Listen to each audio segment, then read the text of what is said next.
ଦେଖ ଆମେ ଷ୍ଟାର୍ଟ କରିବା ଆଜି ଇଣ୍ଡିଆନ୍ ପଲିଟି ଏମ୍ ଲକ୍ଷ୍ମୀକାନ୍ତ ହେଲା।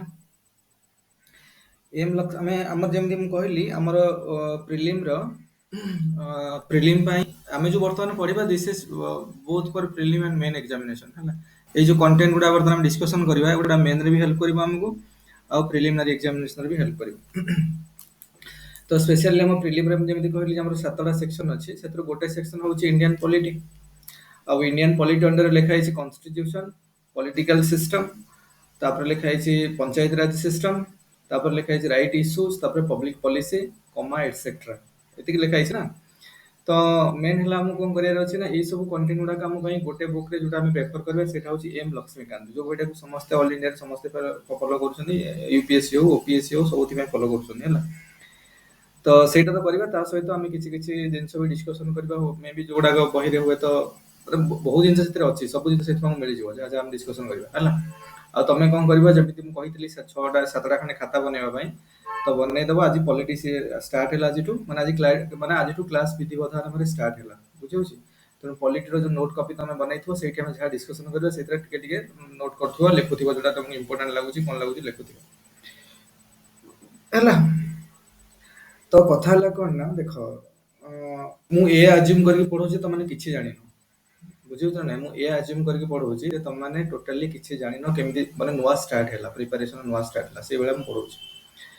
ଦେଖ ଯେମିତି କଣ ହେଲା ନା ଆମେ ଇଣ୍ଡିଆନ ପଲିଟିର ବ୍ୟାକଗ୍ରାଉଣ୍ଡ ଯେତେବେଳେ ପଢିବା ଷ୍ଟାର୍ଟିଂ ତ ତମେ ଜାଣିଛ ଆମେ ଯେତେବେଳେ ଦେଖ ଏଇଟା ହିଷ୍ଟ୍ରିରେ ଯେତେବେଳେ ଆମେ ପଢିବା ଦେଖିବ ଷ୍ଟାର୍ଟିଂରେ ଆମର ଇଣ୍ଡସ୍ ଭ୍ୟାଲି ସିଭିଲାଇଜେସନ ଥିଲା।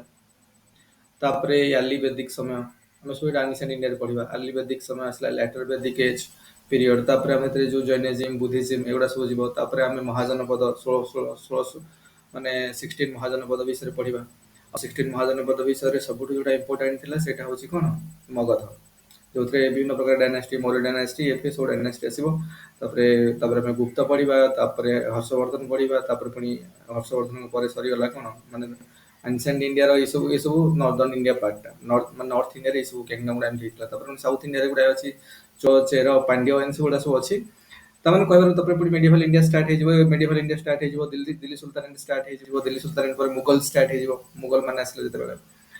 ତ ଏମିତି ଏମିତି ହେଇକି ତାମାନେ ଷ୍ଟାର୍ଟିଂରୁ ଇଣ୍ଡିଆରେ ସବୁ ହେଇ ମୁଗଲ ପିରିୟଡରେ ଆସିକି ପହଞ୍ଚିଲା ମାନେ 1526 ମସିହାରେ ବାବର ମୁଗଲ ଆସିଲେ।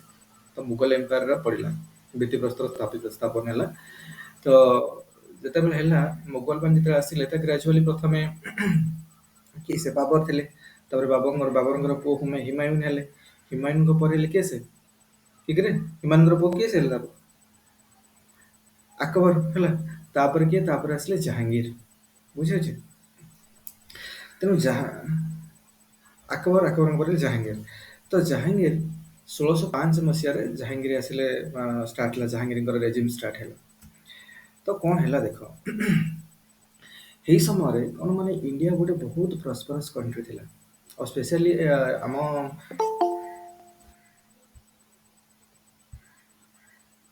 ଏହି ସମୟରେ କଣ ହେଲା ନା ଇଣ୍ଡିଆ ଗୋଟେ ବହୁତ ପ୍ରସ୍ପରସ୍ କଣ୍ଟ୍ରି ଥିଲା। ଆମର ମେନଲି ଆମ କଣ୍ଟ୍ରିର ସ୍ପାଇସେସ୍ ହେଲା ଆଉ ଆଉ ଗୋଟେ ଜିନିଷ ଆମ ଏଠି ମିଳୁଥିଲା ଯୋଉଟା କୁହାଯାଉଥିଲା କଣ କହିଲ ଏଇଟା କଣ ଥିଲା ସଲ୍ଟ ପିଟର ହେଲା, ଯୋଉଟା କି ନେଇକି ଗନ୍ ପାଉଡର ବନେଇବାରେ ବହୁତ ହେଲ୍ପ କରୁଥିଲା। କାରଣ ସେତେବେଳକୁ ୟୁରୋପରେ ଗ୍ରାଜୁଆଲି ଇଣ୍ଡଷ୍ଟ୍ରିଆଲ ରିଭଲ୍ୟୁସନ ଷ୍ଟାର୍ଟ ହେଲାଣି। ତ ଗନ୍ ପାଉଡର ବନେଇବାରେ ସେଇଟା ବହୁତ ହେଲ୍ପଫୁଲ ହଉଥିଲା। ତ ୟୁରୋପିଆନ ମାର୍କେଟରେ ମେନଲି ଇଣ୍ଡିଆନ ସ୍ପାଇସର ବହୁତ ଡିମାଣ୍ଡ ଥିଲା। ତ ତାପରେ ଆମେ ସେଗୁଡା ସବୁ ମଡର୍ନ ଇଣ୍ଡିଆରେ ଆମେ ପଢିବା। ଯେତେବେଳେ ମଡର୍ନ ଇଣ୍ଡିଆ ହବ ତା ବିଷୟରେ ଡିଟେଲ ଡିସ୍କସନ କରିବା କଣ କଣ ହେଲା। ମୁଁ ଖାଲି ଜଷ୍ଟ ଗୋଟେ ମାନେ ହିଷ୍ଟୋରିକାଲ ବ୍ୟାକଗ୍ରାଉଣ୍ଡ ପଢିବା ନା ତ ଟିକେ ସେ ବିଷୟରେ ଖାଲି ଜଷ୍ଟ କହିଦଉଛି। ତ ବହୁତ ମାନେ ୟୁରୋପିଆନ ଦେଶ ଗୁଡାକ କଣ କରୁଥିଲେ ନା ସମସ୍ତେ ଚାହୁଁଥିଲେ ଯେ କେମିତି ଇଣ୍ଡିଆରୁ ଏଇସବୁ ଜିନିଷ ନେଇକି ବିଜନେସ କରିବା ପାଇଁ ୟୁରୋପିଆନ ମାର୍କେଟରେ। ତ ଆଗରୁ ସେମାନେ ସବୁ ସ୍ଥଳପଥ ଦେଇକି ଆସୁଥିଲେ। ତ ମାନେ ସାଉଦି ଆରବିଆ ଦେଇକି ତର୍କି ଦେଇକି ସବୁ ଆସୁଥିଲେ ଏପଟକୁ ଇଣ୍ଡିଆକୁ ଆସୁଥିଲେ। କିନ୍ତୁ କାଳକ୍ରମେ ତର୍କିରେ କିଛି ପ୍ରୋବ୍ଲେମସ ହେଲା। ତାପରେ ସେମାନେ ମାନେ ଆମର ସ୍ଥଳ ଭାଗ ଥିଲା ସେପଟ ଲାଇନ ପୁରା ରୋଡ ବନ୍ଦ କରିଦେଲେ। ୟୁରୋପିଆନ ମାନେ ସେପଟେ ଆସିପାରିଲେନି। ତେଣୁ ସେମାନେ ଚାହୁଁଥିଲେ ଯେ କେମିତି ଆମେ ଜଳଭାଗ ଦେଇକି କାରଣ ତମେ ସବୁବେଳେ ଦେଖ ୟୁପିଏସସି ପ୍ରିପାରେସନ କରୁଛ ମାନେ ଆମେ ସମସ୍ତେ କରୁଛନ୍ତି ମାନେ ମେନ୍ କଥା ହେଲା ଆମର ଗୋଟେ ପଲିଟିକାଲ ମ୍ୟାପ ଆଉ ଯୋଉ କଣ ଫିଜିକାଲ ମ୍ୟାପ ଦରକାର ଆମକୁ ସବୁବେଳେ ମନେ ରଖିବ। ତେଣୁ ଆଟଲାସ ଗୋଟେ କିଣିବ ସବୁବେଳେ ସମସ୍ତେ। ଆମ ପାଖରେ ଗୁଗଲ ଅଛି ଯଦି ଲାପଟପ ଯଦି ଅଛି ଗୁଗଲ ଅଛି ତ ଆମେ ନୋ ଡାଉଟ ମାରିକି ଦେଖିପାରିବା ସବୁବେଳେ କୋଉଟା କଣ ଆମ ଗୁଗଲରେ ସବୁ ଇମେଜ ପଳେଇ ଆସିବ। କିନ୍ତୁ ସବୁ ଗୋଟେ ଲାକ୍ଟସ୍ ଆଟଲାସ୍ ଗୋଟେ ପାଖରେ ଥିଲେ ଭଲ। ଆଉ ସବୁଠୁ ଭଲ ଆଟଲାସ୍ ହେଉଛି ଓରିଏଣ୍ଟାଲ ସ୍ୱାମ୍ପଟା କିଣିବ, କିମ୍ବା ନହେଲେ ଏଇର ଆମର ଓରିଏଣ୍ଟାଲ ସ୍ୱାନ୍, ନହେଲେ ଆମର ଆଉ ଗୋଟେ ଅଛି କଣ କିରେ, କଣ ସେଇଟା, ଓରିଏଣ୍ଟାଲ ସ୍ୱାନ୍‌ଟା ଭଲ ପଡୁଛି, ନହେଲେ ଆଉ ଗୋଟେ ଅଛି କଣ କୋଉ ଆଟଲାସ୍ ସେଇଟା ମୁଁ ଭୁଲିଗଲି। ଯେକୌଣସି ଏଇ ଦିଟା ଯୋଉଟା ହେଲେ ଗୋଟେ ଆଟଲାସ୍ କିଣିବ, ଓରିଏଣ୍ଟାଲ ସ୍ୱାନ୍ ନହେଲେ କଣ ସେଟା ଥିଲା, କଣ ଭୁଲି ଯାଉଛି ମନେ ପଡୁନି। ତ ସେଇଭଳିଆ ଯେକୌଣସି ଗୋଟେ ଆଟଲାସ୍ଟେ କିଣିକି ରଖିବ ପାଖରେ, କାରଣ ରେଫର କରିବା ପାଇଁ ଯଦି ଗ୍ଲୋବ୍ ହେଲା, ଯଦି ରେଫର କରିବା ପାଇଁ ଯଦି ବି ଗ୍ଲୋବ୍ ପାଖରେ ଯାହାର ଥିବ ବି ସେଇଟା ବେଟର ହେଲା, ଯଦି ଥିବ ସେଇଟା ବେଟର। ନହେଲେ ଗୋଟେ ଆପଣ ଆମେ ଯେତେବେଳେ ପଢିବା ବ୍ଲାଇଣ୍ଡଲି ଜିନିଷକୁ ମନେ ରଖିବା କଥା ନୁହେଁ, ମ୍ୟାପରେ ଦେଖିବା କଥା ଜାଗାଟା କୋଉ କଥା କୁହାଉଛି। ମାନେ ବହୁତ କଥା କହିବି ତମକୁ ଯୋଉଠି ତମକୁ ମାନେ ତମକୁ ଲାଗିବ ଯେ କୋଉଠି, ବୁଝୁଛି। ସବୁବେଳେ ଆମେ କଣ କରିବା ନା ଗୋଟେ ମ୍ୟାପ ରଖିବା ପାଖରେ, ନହେଲେ ପଢିଲା ବେଳେ ସବୁବେଳେ ଯୋଉମାନଙ୍କର ଲ୍ୟାପଟପ୍ ମାନଙ୍କର ଇଣ୍ଟରନେଟ ଏକା ଭଲ ସୁବିଧା ଅଛି, ତ ଅନ୍ କରିକି ଇମେଜ ଦେଖି ଦେଖି ପଢିବ। କିମ୍ବା ମୋବାଇଲରେ ବି, ମୋବାଇଲରେ ଗଲାବେଳକୁ ଇମେଜଟା ପ୍ରଥମେ ଦେଖିକି କରିବ କୋଉ କଥାଟା କୁହାହଉଛି, ତ କେମିତି ହେଲା, ଜଳପଥରା କୋଉ ପଟେ ଆସିଲା, କଣ ଆସିଲା, ଏଇ ଜିନିଷ ଗୁଡା କଣ କି ଟିକେ ପିକ୍ଚରାଇଜେସନ ମାଇଣ୍ଡରେ ଭଲ ହବା କଥା। ହେଲେ ଆମକୁ ଟିକେ ଅଣ୍ଡରଷ୍ଟାଣ୍ଡିଂଟା ଆଉ ଟିକେ କ୍ଲାରିଟି ହବ। ତେଣୁ ମୋ ମତରେ ଯଦି ତମ ଯୋଉମାନଙ୍କର ମାନେ ଅଛି କଣ ଗୋଟେ ଆଟଲାସ୍ ଗୋଟେ କିଣିବ। ଆଟଲାସ୍ ଯଦି ପାଖରେ ଅଛି ଅଛି, ନହେଲେ ନାହିଁ ଗ୍ଲୋବ୍ ଯଦି ଅଛି, ନହେଲେ ନାହିଁ ବି ତମେ କଣ କରିବ ନା ଇମେଜ ମାନେ ଗୁଗଲ ଇମେଜରେ ଦେଖି ଦେଖି ପଢିବ ହେଲା, କରିକି ପଢିବ, ସେଟା ବେଟର ହବ ସବୁଠୁ ହେଲା। ଆଉ ଆଟଲାସ୍ ଗୋଟେ କିଣିଲେ ଭଲ ମୋ ମତରେ। ତେଣୁ କିଣିବ ଆସ୍ତେ ଆସ୍ତେ, ଏତେ ତରତର ନାହିଁ, ଆରାମରେ କିଣିବ। ଏବେ ଗୁଗଲ ଇମେଜରେ କରୁଥାଅ, ଏବେ ମାନେ ଗୁଗଲରେ ସର୍ଚ୍ଚ କରିକି ସେଇ କୋଉଟା ସବୁ ଜାଗାଟା କୋଉଠି ତାକୁ ସର୍ଚ୍ଚ କରିକି ଦେଖ ହେଲା। ମୁଁ ଯେତେବେଳେ ଷ୍ଟାର୍ଟ କରିଥିଲି ସବୁ ଗୁଗଲ ଇମେଜ ଦେଖି ଦେଖି ଦେଖି ଦେଖି କରୁଥିଲି, ବୁଝୁଛ ନା ନାଇଁ। କାରଣ ସେତେବେଳେ ସବୁ ମଜା ଲାଗିବ ନା, ଆମେ କିଛି ଜାଣିନାହାନ୍ତି, ବର୍ତ୍ତମାନ ଷ୍ଟାର୍ଟ କରୁଛନ୍ତି। ଆଚ୍ଛା ଏଇ ଜାଗାଟା କୋଉଠି, ଏଇ ଜାଗାଟା କୋଉଠି, କଥା କୋଉଠି କୁହାହଉଛି, କଣ କୁହାହଉଛି, ତ ସେଟା କଣ ଗୁଗଲରେ ସର୍ଚ୍ଚ କରିବ ପ୍ରଥମେ, ଜାଗାଟା କୋଉଠି, ଆମକୁ ତ ଗୋଟେ ଭିଜୁଆଲାଇଜେସନ ଆସିବା ଦରକାର ନା। ତ ସେଇଭଳିଆ ସବୁ ସର୍ଚ୍ଚ କରି କରି କରିବ। ଦେଖ ସବୁବେଳେ understanding is the most important thing. ଯେକୌଣସି ଅଲ ଇଣ୍ଡିଆରେ ଯେତେ ଏକ୍ଜାମ ହଉଛି, ଆମେ କୌଣସି ଏକ୍ଜାମ କ୍ରାକ୍ କରିପାରିବା। ଅଲ ଇଣ୍ଡିଆ କଣ ୱାର୍ଲଡ ଲେବୁଲରେ ବି ହେଲେ କ୍ରାକ୍ କରିବା। ମେନ୍ ଜିନିଷ ହେଲା ଆମକୁ ଦରକାର କଣ ନା ବେସିକର ଅଣ୍ଡରଷ୍ଟାଣ୍ଡିଂ ପରଫେକ୍ଟ ହବା ଦରକାର। ତାପରେ ପ୍ରାକ୍ଟିସ, ପ୍ରାକ୍ଟିସ ଏମସିକ୍ୟୁ ର ପ୍ରାକ୍ଟିସ ପ୍ରିଲିମ୍ ପାଇଁ, ଆଉ ଲଙ୍ଗ କୋଶ୍ଚିନ୍ ର ପ୍ରାକ୍ଟିସ ହଉଛି ମେନ୍ ପାଇଁ, ରାଇଟିଂ ପ୍ରାକ୍ଟିସ ମେନ୍ ଏକ୍ଜାମ ପାଇଁ, ବୁଝିହେଲା। ତେଣୁ କଥା ହେଲା ଯେ ବର୍ତ୍ତମାନ କଣ ହେଲା, ତାପରେ ଦେଖ ଯେତେବେଳେ ଆସିଲେ ତ ସେମାନେ ସମସ୍ତେ ଚାହୁଁଥିଲେ ଯେ କଣ କରିବେ ନା ଇଣ୍ଡିଆ ମାର୍କେଟକୁ କେମିତି ଆସିବେ, ପହଞ୍ଚିବେ। କାରଣ ବହୁତ ସ୍ପାଇସର ବିଜନେସ୍ ବହୁତ ପ୍ରଫିଟେବଲ ଥିଲା ଏଇ ସମୟରେ। ତେଣୁ ବହୁତ ୟୁରୋପିଆନ୍ କଣ୍ଟ୍ରି ସେମାନେ ଟ୍ରାଏ କରୁଥିଲେ। ସେଇ ସମୟରେ ତାଙ୍କର ଭିତରେ ବହୁତ ଆଡଭାନ୍ସ ଥିଲା କି ସେ ପର୍ତ୍ତୁଗାଲ ମାନେ, କିନ୍ତୁ ପର୍ତ୍ତୁଗାଲରେ ସେଇ ସମୟରେ ଲିସବନରେ, ପର୍ତ୍ତୁଗାଲର କ୍ୟାପିଟାଲ ସିଟି କଣ, ଆରେ ପର୍ତ୍ତୁଗାଲର କ୍ୟାପିଟାଲ ସିଟି କଣ, ଲିସବନ ହେଲା। ତ ଏଇଠି ମନରେ କହିଲି, ତମେ ଜାଣିବା ଦରକାର କୋଉଠି ଲିସବନଟା, ପର୍ତ୍ତୁଗାଲଟା କୋଉଠି, ୟୁରୋପର ପର୍ତ୍ତୁଗାଲଟା କୋଉଠି, ଏଇସବୁ ଜିନିଷ ଗୁଡାକ ଟିକେ ମ୍ୟାପରେ ଥିଲେ ବେଟର, କରିକି ଦେଖିକି କରିବ। ତ ଲିସବନରେ ଯେତେବେଳେ ତାଙ୍କର ସେଠି ଗୋଟେ ମାନେ ନାଭାଲ କଲେଜ ବି ଥିଲା, ଯୋଉଠି ତାଙ୍କୁ ସେତେବେଳେ ଶିଖା ହଉଥିଲା, ମାନେ 1400 ମସିହା କଥା କହୁଛି। ତ ସେତେବେଳେ ତାପରେ ସେମାନେ ତାମାନେ କହିବାର ଉଦ୍ଦେଶ୍ୟ ହେଲେ ଯେ ୟୁରୋପିଆନ ମାନଙ୍କର ମାନେ ମେନଲି ପର୍ତ୍ତୁଗିଜ ମାନଙ୍କର ନାଭିଗେସନ ଉପରେ କାଫି ନଲେଜ ଥିଲା। ତ ତାଙ୍କର ବହୁତ କାହାଣୀ ଅଛି, କିଏ କିଏ ଆସିଲେ କଣ ଆସିଲେ, ଏମିତି ଏମିତି ହେଇକି ସବୁ ଭାସ୍କୋଡା ଗାମା ବୋଲି ଜଣେ ଥିଲେ, ଯିଏକି 1498 ମସିହାରେ ଆସିକି ଇଣ୍ଡିଆରେ ପହଞ୍ଚିଲେ। ଆଉ କେତେ କଣ ଅବସ୍ଥା ଭିତରେ ହେଇଥିଲା, କାହାଣୀ ଭିତରକୁ ଆମେ ମଡର୍ଣ୍ଣ ଇଣ୍ଡିଆରେ ପଢିବା ହେଲା, ଆମର ମେନ୍ ଜିନିଷକୁ ଆମେ ପଳେଇ ଆସିବା ବର୍ତ୍ତମାନ।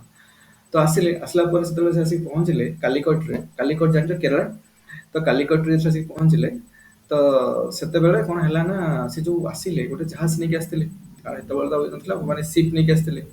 ତ ସେଇ ସିପ ରେ ପୁରା ମସଲା ହେଲା, ଗନ ପାଉଡର, ସଲ୍ଟପିଟର ହେଲା, ଏଗୁଡା ସବୁ ଏତେ ଭରି ଭରିକି ନେଇକି ଯାଇଥିଲେ।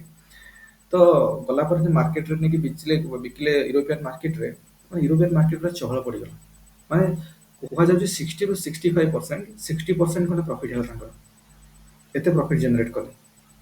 ତ ଏଇଟା ପୁରା ହୋଲ ୟୁରୋପିଆନ ମାର୍କେଟରେ ଚହଳ ପକେଇଦେଲା, ଯେ କିଏ ଗୋଟେ ଇଣ୍ଡିଆରେ ଯାଇକି ପର୍ତ୍ତୁଗିଜରୁ ଯାଇକି ଲୋକ ଏତେ ପଇସା ଇନକମ କଲେ ଇଣ୍ଡିଆନ ମାର୍କେଟକୁ ଯାଇକି, ଇଣ୍ଡିଆରେ ସବୁ ଜିନିଷ ଆଣିକି, ତ ଆମେ ସମସ୍ତେ ଯିବା। କାରଣ ସମସ୍ତଙ୍କ ଯୋଉଠି ପଇସା ଲୋଭ ହେଲା, ସମସ୍ତେ ଆସିବା ପାଇଁ ଚେଷ୍ଟା କଲେ। ତ ସେଇଭଳିଆ ଡଚ୍ ମାନେ ବି ଟ୍ରାଏ କଲେ, ଫ୍ରେଞ୍ଚ ମାନେ ବି ଟ୍ରାଏ କଲେ, ବ୍ରିଟିଶ ଲୋକ ବି ମାନେ ଇଂଲିଶ ଲୋକ ବି ଟ୍ରାଏ କଲେ ହେଲା।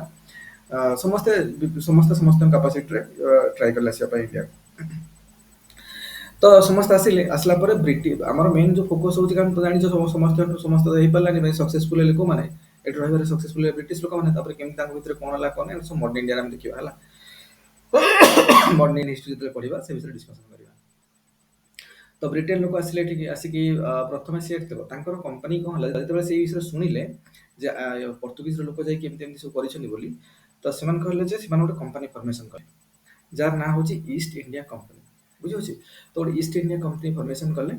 ଇଷ୍ଟ ଇଣ୍ଡିଆ କମ୍ପାନୀ ଫର୍ମେସନ କଲେ, ତ ସେତେବେଳେ କଣ ହବ ନା, ତାଙ୍କର ଯେତେବେଳେ ତମେ ଜାଣିଛ ଆମର ଯେମିତି ଏଠି ପ୍ରେସିଡେଣ୍ଟ ରହୁଛନ୍ତି, ତାଙ୍କର ସେଭଳିଆ କୁଇନ୍, ବା ରାଣୀ ରୁହନ୍ତି, ରାଣୀ ବା କିଙ୍ଗ ତାଙ୍କର ଏଇଟା ମନାର୍କିଟା ଆମେ ସବୁ ପରେ ଦେଖିବା ମନାର୍କି। ତ କଣ ହେଲା ନା ମନାର୍କି ମାନେ କଣ ଦେଖ, ମନାର୍କି ଆମର ମନେକର ଆମ ଦେଶରେ ଯୋଉ ଭଳିଆ ଦେଖୁଥିବ, ଆମ ଦେଶରେ ପ୍ରେସିଡେଣ୍ଟ ହେଲେ ସବୁଠି ହେଡ୍ ଅଫ୍ ଦ ଷ୍ଟେଟ୍, ଆଉ ପ୍ରେସିଡେଣ୍ଟଙ୍କ ଇଲେକ୍ସନ ହୁଏ ଏଠି। ଏଠି କେମିତି ନୁହେଁ ଯେ ସିଏ ହେଲେ ତାପରେ ତାଙ୍କ ପୁଅ ହେବେ, ତାପରେ ତାଙ୍କ ପୁଅ କି ତାଙ୍କ ଝିଅ କି ତାଙ୍କର କିଏ ତାଙ୍କ ପରିବାରରୁ, ସେମିତି ଏଠି ଆମର ନାହିଁ। ଏଠି କଣ ହଉଛି ନା ମନାର୍କି, ସେ ତାଙ୍କର ସେଠି ମନାର୍କି ମାନେ ତାଙ୍କର ସବୁ ହେରିଡିଟାରୀ ପୋଷ୍ଟ। କୁଇନ୍ ହେଲେ ତାପରେ ତାଙ୍କ ପରେ ତାଙ୍କ ବଂଶର ଆଉ ଜଣେ ହବ, ତାଙ୍କ ପରେ ତାଙ୍କର ସେ ପରିବାରରୁ ଆଉ ଜଣେ ହବ। ତ ଏଇଟା ଇଲେକ୍ସନ ହୁଏନି ସେ ପୋଷ୍ଟ ପାଇଁ। ତାଙ୍କର ହେଡ୍ ଅଫ୍ ଦ ଷ୍ଟେଟ୍ ହଉଛନ୍ତି କୁଇନ୍। ତେଣୁ କୁଇନଙ୍କଠୁ ସିଗ୍ନେଚର ନେବାକୁ ପଡିବ, ଅନୁମତି ନେବାକୁ ପଡିବ କୌଣସି କମ୍ପାନୀ ଫର୍ମେସନ କରିବାକୁ ହେଲେ, କିଛି ବି କରିବାକୁ ହେଲେ ହେଲା। ଆମେ ଏଠି ଯେମିତି ଇଣ୍ଡିଆରେ ଆମେ ଯଦି କୌଣସି ଲ ବନେଇବା, କିଛି ବନେଇବା, ଆମର ପ୍ରେସିଡେଣ୍ଟଙ୍କ ସିଗ୍ନେଚର ଦରକାର, ବିନା ପ୍ରେସିଡେଣ୍ଟଙ୍କ ସିଗ୍ନେଚରରେ କିଛି ହେଇପାରିବନି। ତେଣୁ ସେମାନେ ଚାଲିଲେ ପ୍ରେସିଡେଣ୍ଟ କୁଇନଙ୍କ ପାଖକୁ। ତ କିଛି ଲୋକ ମିଶିକି କହିଲେ ଆମେ ଗୋଟେ କମ୍ପାନୀ କରିବା, ଗୋଟେ କମ୍ପାନୀ ବନେଇଲେ ଇଷ୍ଟ ଇଣ୍ଡିଆ କମ୍ପାନୀ ହେଲା। ତ ଏଇ ଇଷ୍ଟ ଇଣ୍ଡିଆ କମ୍ପାନୀ ଯେତେବେଳେ ବନା ହେଲା, ତ ସେମାନେ କଣ କଲେ ନା ବନେଇକି 1600 ମସିହାରେ ବନିଗଲା। କିନ୍ତୁ ଇଣ୍ଡିଆକୁ ଆସିବା ଦରକାର, ତ ଆସିବେ କେମିତି? କାରଣ ସେତେବେଳେ ଜଳପଥର ରାସ୍ତା କେବଳ ପର୍ତ୍ତୁଗିଜ ଲୋକମାନଙ୍କୁ ଜଣା ଅଛି, କୋଉ ପଟେ ଆସିବେ କେମିତି ଆସିବେ। ତ ଯିଏ ମନେକର ଆସିକି ଏତେ ଲାଭ କରୁଛି, ତମେ ମନେକର ଗୋଟେ ଜାଗାକୁ ଯାଇକି ଲାଭ କରୁଛ, ତମେ ଆଉ ଚାହିଁବ କି ଆଉ କିଏ ଯାଇକି ସେଠି ଲାଭ ତମ ଲାଭରେ ଅଂଶୀଦାର ହଉ ବୋଲି? ନାଇଁ, ମୋର ପୁରା ମନେ ପଡିଲା ଏଠି ରହ, ଏକୁଟିଆ କରିବନି, ମୁଁ ଚାନ୍ସ ଦେବିନି ଏଠି କାହାକୁ। ତେଣୁ ଏମାନେ ବହୁତ ଟ୍ରାଏ କଲେ କିନ୍ତୁ ହେଇପାରିଲାନି। ଏ କେତେବେଳେ ତାଙ୍କୁ ପର୍ତ୍ତୁଗିଜ ମାନେ ବାଟରୁ ଭଗାଇ ଦଉଥିଲେ, କି ଅଲଗା ରାସ୍ତା ଦେଖିକି ତାଙ୍କ ଗୋଟେ ବାଟ ବୁଲେଇ ଦଉଥିଲେ, ବୁଝିପାରୁଛ ନା? ଏଇଟା ବହୁତ ପ୍ରୋବ୍ଲେମ ହଉଥିଲା। ଏମିତି ସେ ଚେଷ୍ଟା କରିକି 1600 ତାଙ୍କ କମ୍ପାନୀ ଫର୍ମେସନ ହେଲା, କିନ୍ତୁ ଇଣ୍ଡିଆରେ ଆସି ପହଞ୍ଚିଲା 1608 ହେଇଗଲା। ପୁରା 7-8 ବର୍ଷ ଲାଗିଗଲା ତାଙ୍କୁ ହେଲା। କମ୍ପାନୀ ଫର୍ମେସନ କରିବା ପରେ ବି 7-8 ବର୍ଷ ଲାଗିଗଲା ସେ ଇଣ୍ଡିଆରେ ପହଞ୍ଚିବା ପାଇଁ। ଆଉ ଠିକ ଅଛି, ଇଣ୍ଡିଆରେ ପହଞ୍ଚିଲେ ତାଙ୍କୁ ଷ୍ଟାର୍ଟିଂ ବି ଅନୁମତି ମିଳୁନଥିଲା। ସେଇ ସମୟରେ ଜାହାଙ୍ଗୀର ଥିଲେ, ମାନେ ମୁଗଲ ଏମ୍ପାୟାର, କାରଣ ମୁଗଲର ଏମ୍ପାୟାର ଚାଲିଥିଲା ଇଣ୍ଡିଆ ସେତେବେଳେ। ସେ ସମୟରେ ଜାହାଙ୍ଗୀର ଥିଲେ ତ ମୁଗଲ ଏମ୍ପାୟାର, କିନ୍ତୁ ତାଙ୍କୁ ଷ୍ଟାର୍ଟିଂରୁ ତାଙ୍କୁ ମିଳୁନଥିଲା, ମାନେ ଚାନ୍ସ ମିଳୁନଥିଲା। ତାପରେ ଗୁଡାଏ କାହାଣୀ ହେଲା, ସବୁ ମଡର୍ନ ଇଣ୍ଡିଆରେ ଡିସ୍କସନ କରିବା କଣ ହେଲା କଣ ନାହିଁ। ତାପରେ ଲାଷ୍ଟକୁ ତାଙ୍କୁ ମିଳିଲା। ସେଠୁ ସେମାନେ ପ୍ରଥମେ ସୁରତରେ, ବିଭିନ୍ନ ଜାଗାରେ ତାଙ୍କର, କୋଲକାତାରେ, ମାଡ୍ରାସରେ, ଚାରିଆଡେ ତାଙ୍କର କଣ କଲେ, ତାଙ୍କର ମାନେ ସବୁ ଫ୍ୟାକ୍ଟ୍ରି ଖୋଲିବା ଷ୍ଟାର୍ଟ କଲେ, ବିଭିନ୍ନ କିଲ୍ଲା ବନେଇବା ଷ୍ଟାର୍ଟ କଲେ, ଫର୍ଟ ବନେଇବା, ଦୁର୍ଗ ଆମେ କହୁଛନ୍ତି, ଦୁର୍ଗ ବନେଇବା ଷ୍ଟାର୍ଟ କଲେ ହେଲା। ତ ଫର୍ଟିଫିକେସନ କଲେ ସବୁ ଦିଗରେ, ତାଙ୍କ ବିଜନେସ ହେଲେ, ଇଏ ହେଲା। ତ ଏମିତି ଏମିତି ହେଲା ପରେ ସେ ଦେଖିଲେ ଯେ ଏଠି ଯୋଉ ମାନେ ଇଣ୍ଡିଆରେ ଆସି ଦେଖିଲେ ଯେ କାଫି ଯୋଉ କିଙ୍ଗ ମାନେ, କାରଣ ଏତ ସବୁ ଇଣ୍ଡିଆ ତ ପୁରା ଗୋଟେ ଫୁଲ କିଙ୍ଗଡମ ଏମିତି ନଥିଲା। କିଛି ଲୋକ ମାନେ ମୁଗଲ ଏମ୍ପାୟାରଟା ମେନ୍ ଥିଲା, ମାକ୍ସିମମ୍ ମୁଗଲ ଏମ୍ପାୟାରରେ କିଛି ଲୋକ ତାଙ୍କ ଅଣ୍ଡରରେ ରହୁଥିଲେ, କିନ୍ତୁ ବାକି ସବୁ ଛୋଟ ଛୋଟ କିଙ୍ଗଡମ ଥିଲା ସବୁ। ତ ଏମାନେ ଦେଖିଲେ ଏମାନଙ୍କ ଭିତରେ କିଛି ୟୁନିଟ୍ ନାହିଁ। ସେମାନେ ସବୁବେଳେ ପରସ୍ପରକୁ ମାନେ ପରସ୍ପର ଗୋଟେ ରାଜା ଚାହୁଁଛି ମୁଁ ତାର ଯୋଉ କେମିତି ଅକ୍ତିଆର କରିନେବି, ସେ ଚାହୁଁଛି ମୁଁ ତାକୁ କେମିତି ନେଇ ଆସିବି। ଏଇ ଟାଇପର ଅନ୍ତର୍ଦ୍ୱନ୍ଦ ବା ଯୋଉ ତାଙ୍କ ଭିତରେ କାଫି ଡିଫିକଲ୍ଟ ସିଚୁଏସନ ଥିଲା। ଆଉ ସେମାନେ ପରସ୍ପର ପ୍ରତି ଗୋଟେ ୟୁନିଟି ନଥିଲା ସେମାନଙ୍କ ଭିତରେ କିଛି। ତେଣୁ ଏଇ ହଲୋନେସର ଫାଇଦା ଉଠାଇବା ପାଇଁ ଟ୍ରାଏ କଲେ। ତ ଷ୍ଟାର୍ଟିଂରୁ ସେମାନେ ଆକ୍ଚୁଆଲି ଗୋଟେ କମର୍ସିଆଲ କମ୍ପାନୀ ହେଇକି ଆସିଥିଲେ। ତାଙ୍କ ଇଣ୍ଟେନସନ ଥିଲା ଯେ ଏଠି କଣ କରିବା, ବିଜନେସ କରିବା। ଯୋଉ ବ୍ରିଟିଶର ଲୋକମାନେ ଆସିଲେ, ଏଠି ତାଙ୍କର ହେଲା ବିଜନେସ କରିବା, ଟ୍ରେଡ କରିବା। କାରଣ ଯୋଉ ପର୍ତ୍ତୁଗୀଜ ମାନେ ଟ୍ରେଡ କରିକି ଏତେ ଲାଭବାନ ହଉଥିଲେ, ସେଇ ଲାଭ ଏମାନଙ୍କର ହଉ, ଏଇ ଇଣ୍ଟେନସନରେ ସେମାନେ ଆସିଥିଲେ ହେଲା। ତ ତାପରେ ଆଉ ଗୋଟେ କଥା କଣ ନା, ଯେତେବେଳେ ସେ ରାଣୀଙ୍କଠୁ ଆଣିଥିଲେ ଲେଖିକି, ମାନେ ପରମିଶନ ଆଣିଥିଲେ, ସେତେବେଳେ ତାଙ୍କୁ ପରମିଶନ ଦିଆଯାଇଥିଲା ଯେ ତମର ମନୋପଲି ରହିବ। ମନୋପଲି କୋଉଠୁ କୋଉ ଜାଗାରେ ରହିବ? ସେମାନେ ତ ଖାଲି ଇଣ୍ଡିଆରେ ଦେଇନଥିଲେ, ସେ ଦେଇଥିଲେ, ତମେ ଦେଖିବ ଆଫ୍ରିକା ମହାଦେଶର ଯୋଉ ସାଉଥ ଆଫ୍ରିକା ଅଛି ପୁରା ଟିପରେ, ସେଇ ଟିପଟାକୁ କଣ କୁହାଯାଏ? Cap of good hope. କାରଣ ସେପଟେ ତା ଉପରେ ହଉଛି ୟୁରୋପ, ଆଫ୍ରିକାର ଉପରେ ୟୁରୋପ, ତ ୟୁରୋପର ସେପଟେ ବୁଲିକି ଆଟଲାଣ୍ଟିକ ଓସନ ଦେଇକି ସେପଟେ ଆସିବେ, ତାପରେ ଇଣ୍ଡିଆନ ଓସନ ଭିତରେ ପଶିବେ। ମାନେ ଏଇଟା ଦେଇକି ଆସିକି ଆଫ୍ରିକା ତଳେ ଦେଇକି ଆସିଲେ ଇଣ୍ଡିଆ ଭିତରକୁ ଆଡିକି ଆସିବେ। ତ ତ ସେ କଣ ହେଲା ନା, ସେଟାକୁ କହୁଥିଲେ କେପ୍ ଅଫ ଗୁଡ ହୋପ, ବୁଝିହେଲା। ଆଫ୍ରିକାର ଦେଖିବ, ଆଫ୍ରିକା ମାନଚିତ୍ରରେ ଯାଇକି ଦେଖିବ, ଆଫ୍ରିକା ମାନଚିତ୍ରର ସାଉଥ ଆଫ୍ରିକା ଯୋଉ ଅଛି, ତା ତଳଟାକୁ ପୁରା ଏକ୍ସଟ୍ରିମ ଯୋଉ ପୁରା ସାଉଥ ପଏଣ୍ଟଟାକୁ, ପୁରା ଇଏ ମୁଣ୍ଡଟାକୁ କଣ କହିବ? Cap of good hope. ତ ସେ ଆଫ୍ରିକାରୁ ଆସିକି କହିଲେ ସେଇ କେପ୍ ଅଫ ଗୁଡ ହୋପର କୋଉ ପଟକୁ? କେପ୍ ଅଫ ଗୁଡ ହୋପର ୱେଷ୍ଟ ପଟ, ଇଷ୍ଟ ପଟ, ଇଷ୍ଟର୍ଣ୍ଣ ସାଇଡରେ କିଏ ଅଛନ୍ତି ସବୁ? Saudi Arabia, west Asia, India, China, ଏଟା ସବୁ ୱେଷ୍ଟ ସାଇଡ କି। ଆଉ ସେପଟେ ଦେଖିବ ଆମେରିକା। ଆମେରିକା ଏପଟେ ହେଇଗଲା, ଆଫ୍ରିକାକୁ ଦେଖ, ସେପଟକୁ ଯାଇ ଆମେରିକାକୁ ପଳାଯାଏ। ସାଉଥ ଆମେରିକାର ପୁରା ତଳ ଆଡ଼ିକି ଯୋଉ ଚିଲି ଅଛି, ସେଇଠି ଦେଖିବ ତାଙ୍କର ଗୋଟେ ଷ୍ଟ୍ରେଟ୍ ଅଛି, ଷ୍ଟ୍ରେଟ୍ ଅଫ ମାଗେଲାନ। ସେ ହେଲେ ଷ୍ଟ୍ରେଟ୍ ଅଫ ମାଗେଲାନର ପଶ୍ଚିମ ପଟ। ମାନେ ସାଉଥ ଆଫ୍ରିକା ଯୋଉମାନଙ୍କର ନୂଆ ନୂଆ ଷ୍ଟାର୍ଟ କରୁଛ, ସବୁବେଳେ ଏଇ ବୁଝିବାକୁ ଚେଷ୍ଟା କର। କାରଣ ମୁଁ ମ୍ୟାପ ଦରକାର, ଏବେ ମୁଁ ତମକୁ ଏଠି ମ୍ୟାପ ଦେଖେଇ ପାରୁନି କଣ ପାଇଁ? ନେଟ୍ ଏତେ ସ୍ଲୋ ରହୁଛି, ମ୍ୟାପ ଖୋଲିଲା ମାନେ ବହୁତ ସ୍ଲୋ ହେଇଯିବ ହେଲା। ତେଣୁ ମୁଁ ଏଇଟା ଟିକେ ଶୋ କରିପାରୁନି ତମକୁ, ନହେଲେ ଦେଖେଇ ଦିଅନ୍ତି। ତ ଆଜି ଯାଇକି ତମେ ଦେଖିବ ସାଙ୍ଗେ ସାଙ୍ଗେ, ମାନେ ଗୁଗଲରେ ମାରିକି ଦେଖିବ ଯେ କେପ୍ ଅଫ, ଏବେ ନୋଟ୍ କରିଦେଇଥାଅ, ସବୁବେଳେ ଲେଖ ଯେ ତାଙ୍କୁ ଯୋଉ ମନୋପଲି ମିଳିଥିଲା, ମାନେ କାହାକୁ? ଇଷ୍ଟ ଇଣ୍ଡିଆ କମ୍ପାନୀକୁ, ଯୋଉ ରାଣୀଙ୍କ ତରଫରୁ ବା ଇଂଲଣ୍ଡର କୁଇନଙ୍କ ତରଫରୁ ଯୋଉ ପରମିଶନ ମିଳିଲା, ଯେ ମନୋପଲି ତମକୁ ରହିଲା ଏଇ ଏରିଆରେ। କୋଉ ଏରିଆରେ ମନୋପଲି ରହିଲା ନା, କେପ୍ ଅଫ ଗୁଡ ହୋପର, ମୁଁ ତମକୁ କହିଦଉଛି।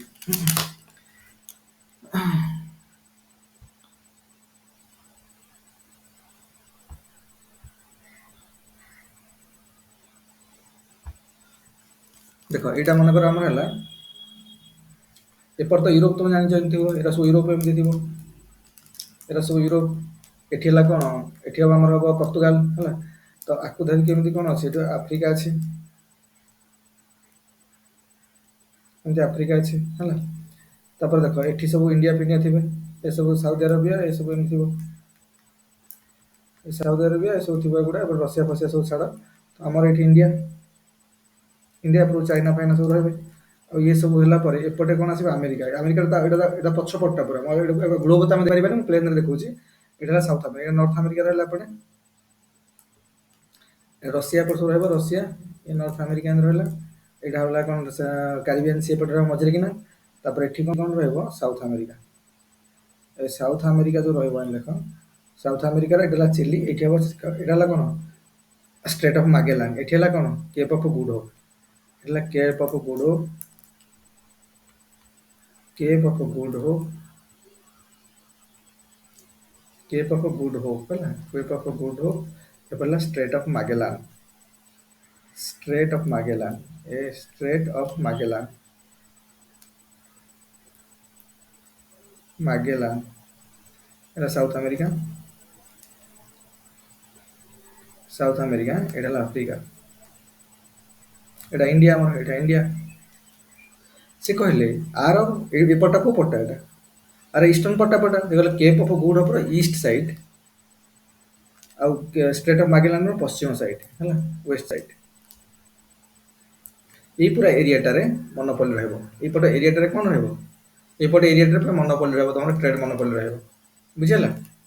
ଟ୍ରେଡ୍ ମନୋପଲି ମାନେ କଣ, ଟ୍ରେଡ୍ ମନୋପଲି ମାନେ ବ୍ରିଟେନର ଆଉ କୌଣସି କମ୍ପାନୀ ସେଠିକି ଯାଇପାରିବେନି।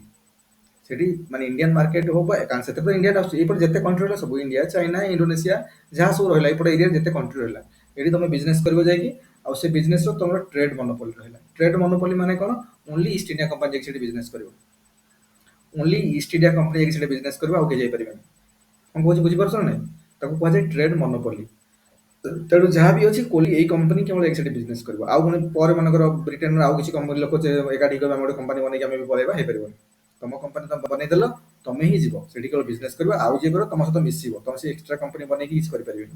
ତେଣୁ ତମ ମାନଙ୍କର ପୁରା ଟ୍ରେଡ୍ ମନୋପଲି ସେଠି ରହିଲା। ପ୍ରଥମ କଥା ହେଲା ସେଇଟା ହେଲା, ଭେରି ଭେରି ଇମ୍ପୋର୍ଟାଣ୍ଟ, ମନେ ରଖ। ତା ମାନେ କେପ୍ ଅଫ୍ ଗୁଡ୍ ହୋପ୍ ଆଉ Strait of Magellan, Strait of Magellan, Magellan LAALLAM, Magellan, Strait of Magellan ଆଉ କେପ୍ ଅଫ୍ ଗୁଡ୍ ହୋପ୍, এই ଏରିଆରେ ତମର କଣ ରହିଲା, ଟ୍ରେଡ୍ ମନୋପଲି ରହିଲା, ବୁଝିହେଲା। ତ ଏମାନେ ଆସିଲେ, ତାପରେ କେମିତି କେମିତି ଆସିଲେ କଣ, ଏଗୁଡ଼ା ସବୁ ମଡର୍ଣ୍ଣ ଇଣ୍ଡିଆରେ ଦେଖିବା ପରେ ତ ଆସିଲା ପରେ କଣ ହେଲା ନା, ଗ୍ରାଜୁଆଲି ଏମାନେ ସବୁ ଇଣ୍ଟରଫିୟର କରିବା ଷ୍ଟାର୍ଟ କଲେ ଇଣ୍ଡିଆନ୍ ପଲିଟି। ଏମାନେ ତ ପ୍ରଥମେ କମର୍ସିଆଲ ପଢିକି ଆସିଥିଲେ, ତାପରେ ବିଭିନ୍ନ ଯୋଉ ଆମର ସେଇ ସମୟରେ ଲୋକାଲ କିଙ୍ଗ ଥିଲେ ସବୁ, କାହିଁକି ଛୋଟ ଛୋଟ କିଙ୍ଗଡମ ସବୁ ଗଢ଼ି ଉଠିଥିଲା, ସବୁ ହେଲା। ତାପରେ ସେମାନେ ଇଣ୍ଟରଫିୟର କରିକି ଗ୍ରାଜୁଆଲି ସେଠି ତାଙ୍କର ଗୋଟେ ପଲିଟିକାଲ ଆସ୍ପିରେସନ୍ସ ଆସିଲା, ଯେ ଆମେ ବି ଏଠି କଣ ନିଜର ପଲିଟିକାଲ ଏମ୍ପାୟାର କ୍ରିଏଟ୍ କରିପାରିବା ହେଲା। ଏମିତି ଏମିତି କରିକି ବହୁତ ଗୁଡେ ଫାଇଟ୍ ହେଇଛି।